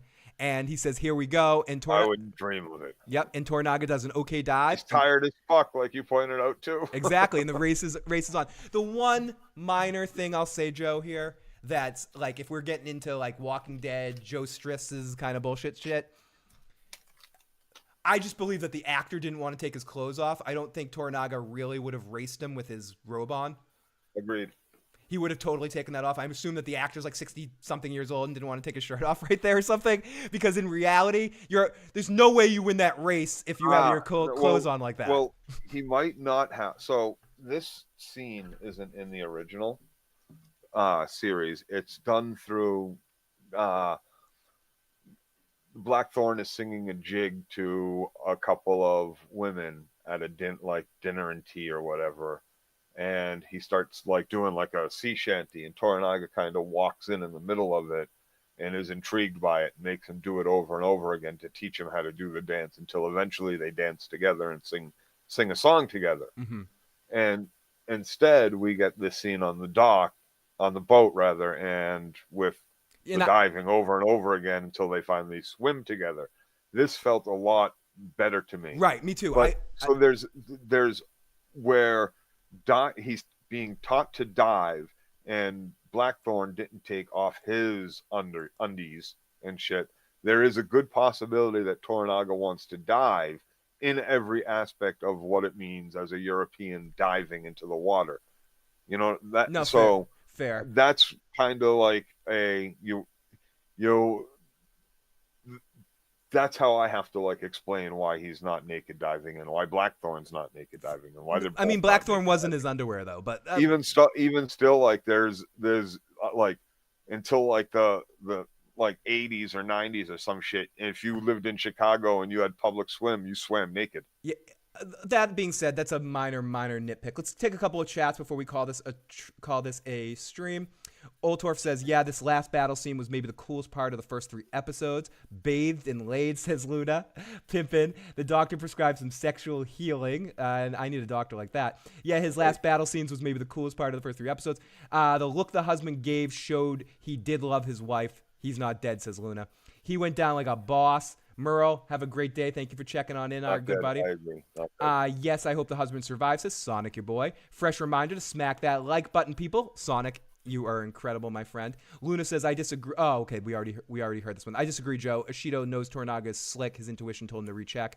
Sonic, your boy, says, I like that scene. We already dealt with that one. I liked that scene, how he improvised all of that. Luna says they already think Blackthorn is a crazy barbarian. That's why the ruse sort of worked when he went crazy in that moment and started screaming, "Don't look at the girls! Don't look at the girls!" Luna says Ishido didn't want to stop them at the checkpoint. I think he just wanted to stop more. Anyways, Barbarian is the same as Savage. Yeah, Randy Macho Man Savage Anjin. Snap into that Slim Jim. The Interpreter Lady is in Monarch series of the Godfather, the Godzilla series. Yeah, that's where I saw her, says Luna. The Black Ship, run by Portuguese kings. Priests didn't have the final say of what it goes. I don't know what you said, Joe, but Sonic says, good point, Joe. But we know Joe made some good point at some point. Luna says, plus Toranaga is from one of the most esteemed families in history. They have to be very careful about killing him, says Luna. He definitely is destined from, or his legacy comes from the original Shogun. They mentioned that in the first episode. Lots of interactions were hilarious in this episode. Oltorf says the Black Ship would have run into the rocks if they tried to sink them. It was a great scene. Yep. Anjin says Anjin's nautical skills are invaluable and unpredictable. Wouldn't that be something beneficial to Toranaga? And it definitely is. John Haymaker asks, do they fish at night there? I don't know if they fish at night there. I would assume at that point. No, that's why he sees all the little boats in the blockade. So he's like, why are there so many small fishing boats out in the harbor right now? Do you guys fish at night? And that's when that's the fish at night. Yeah, I forgot. Oh shit, there's a big blockade. Oh, I forgot. Yeah, that was Anjin, one of Anjin's other fun. I'm missing half of Anjin's funny lines, but he has so many great lines in this section. Dan the torpedo, full speed ahead. Fish bite the most at night. Did Anjin make it on his own, or did the other navigator help him through? Rodriguez, that I believe is true too. Fish biting at night. Yeah, I've heard that too. That's why a lot of people go down when I was a kid. Nick and John used to go down. This other guy, John, we used to see a lot of people fishing at night around the shore and shit. Yeah, absolutely. Like on the pier, in the Swampscott Pier, you see tons of people every evening down there all night. And then even down by where we live, down by the bridge, by the convenience store and the Dunkin' Donuts, people are out there all night fishing sometimes too. Yep. Also off of the big bridge by GE. Yeah, people are there literally all evening. But yeah, I think we talked about this a little bit earlier. Rodriguez didn't let him through 100%, but he definitely gave him a window. He gave him a window. I do know where 1984 Shogun version can be streamed. It can be streamed on the Classic TV app. That's where I found it. It's a free app. There wasn't too much on there, but Shogun Original Series was one of the things they offered as free, and it's on there. Is things like the Honeymooners and I Love Lucy. Are things like Honeymooners and I Love Lucy? No, it's what the fuck was on there? That maybe the original Tinker Tailor Soldier Spy from England, like Maltese Falcon type stuff and shit like that. V was on there. V. A-Team was listed on there, but I couldn't get it to start anywhere but mid one of the weird seasons, and I wanted to start at the beginning, so I gave up. You can watch. I watched it there. I pity that fool. Okay, you had one job, and it's the full thing, but only the first thing is listed. But once you stream through that, it'll start the next one. And when you go back to it, if you can't watch it all in one sitting, which you probably won't, you can just fast forward to the point. The Walking Dead writers, how many more times do we have to dive? That was another great line, Oltorf, when he looks at Torda, he goes, "Oh, you're a visual learner." Oh, I get it. You're a visual learner, as he's writing it. He made him tired. He said, "Let's race. Do you know anywhere?" And there we go. Levatia Argumenti. Great to see Ethan in the live chat with the Nicolas Cage Squirtle face. I love that. Great picture. Thanks, Joe, Nick, and Knight. Awesome. And that is our live chat. Thank you guys for everyone for joining us. Joe, is there anything else about this episode before we wrap up that we missed? It was just fucking awesome, dude. It was great. It really was. And I've heard from the people that have... I was on the edge of my seat the whole fucking time. Like, the whole fucking time, scene to scene. There was enough for me to look at in the backgrounds, in the foregrounds, pay attention to the actors. Like, this is an absolute beautiful show. I'm going to go out on a... Well, I saw someone so far with what we've seen. This is all a caveat of so far for what we have seen. This is seriously good shit. And I read somewhere someone was like, this other thing is the best television show of 2024 in spite of, and they mentioned Shogun and something else having already come out. And I'm like, you gotta be shitting me. You absolutely have to be shitting me that you think that anything is better than this not being the best thing in the last decade, probably. It is very good stuff, Joe. Shogun is the best thing on right now, says Andrew. What is the Blastoise Nicolas Cage, not Squirrel? I know, I screwed that one up. It's the ultimate evolution of Squirrel. Shogun is the best thing on TV. Sonic, your boy, what is the schedule for next week? We will be back next Sunday evening at 10:30 to do The Walking Dead. The next episode of Shogun will be... I have to talk to Joe off air. I have some stuff on Wednesday morning earlier, and then that might get me... I might be out of commission for most of Wednesday, so maybe we might try to do it on Tuesday when Joe gets home from work, or we're always going to experiment with the idea of a Monday evening, but most likely we'll be doing this on Tuesday or Thursday or Friday, the next episode of Shogun, because Wednesday is a big day for me, and then I might need a couple of days to catch up, to get back to fighting shape, so to speak, to be able to sit down for a couple of hours. But worst case scenario, and next week we have some difficulty catching up with each other for Shogun during the week. We will double up again on Sunday night, but realistically, we will try to fit in Shogun either on Tuesday sometime is our initial goal, or maybe even Wednesday, depending on how I feel. I honestly am. I have a medical thing going on, a medical, not a surgery, but a procedure, and I don't know how I'm gonna feel after the procedure till the procedure happens. You know how that goes. So we will see. Joe and I will see about when we're gonna do Shogun, but we will definitely be on Sunday evening at 10:30 to talk about The Walking Dead. And if for whatever reason we weren't able to get to episode 4 before then, we'll just double up again. I've heard from the people that have watched ahead that episode 4 is a lot of people's favorite episode of the season. That this whole series is top notch, but that whatever happens in episode 4 was a lot of people's favorite that had watched the whole season, so that has me even more excited. I got ideas as to what's coming for episode 4, but you don't know for sure. And I really don't know for sure. I'm excited for every moment that's left in this. Me too. And I'm trying not to project as the series moves. This is in of itself its own Shogun, and as the series moves along, I see the comparisons. I see the characters. I see the story is Shogun, both from what I've heard, the book and absolutely the first series. But again, it is its own Shogun, and I don't even care what's coming next, actually, because they've done such a good job with what they've told so far that if they changed everything somehow, I really wouldn't know from the book, and I doubt I'd care from the fucking series. Totally. That's how I feel with too. I'm all for TV shows changing source material if they just give me a good TV show. As much as I love books, I love remakes and stuff like that. If something is just good in and of itself, that's all I care about. Joe, thank you for joining me for this impromptu afternoon double stream. Thank you to the people that joined us this afternoon. We know it's not our normal time, so we didn't quite get our normal turn up, but for all of you that joined us, we love you guys so much. Thank you for riding with us on this stream. We will be back definitely next Sunday, if not sometime during the week. And I might split this in half or post this as one video and then cut the Shogun part and post that onto itself.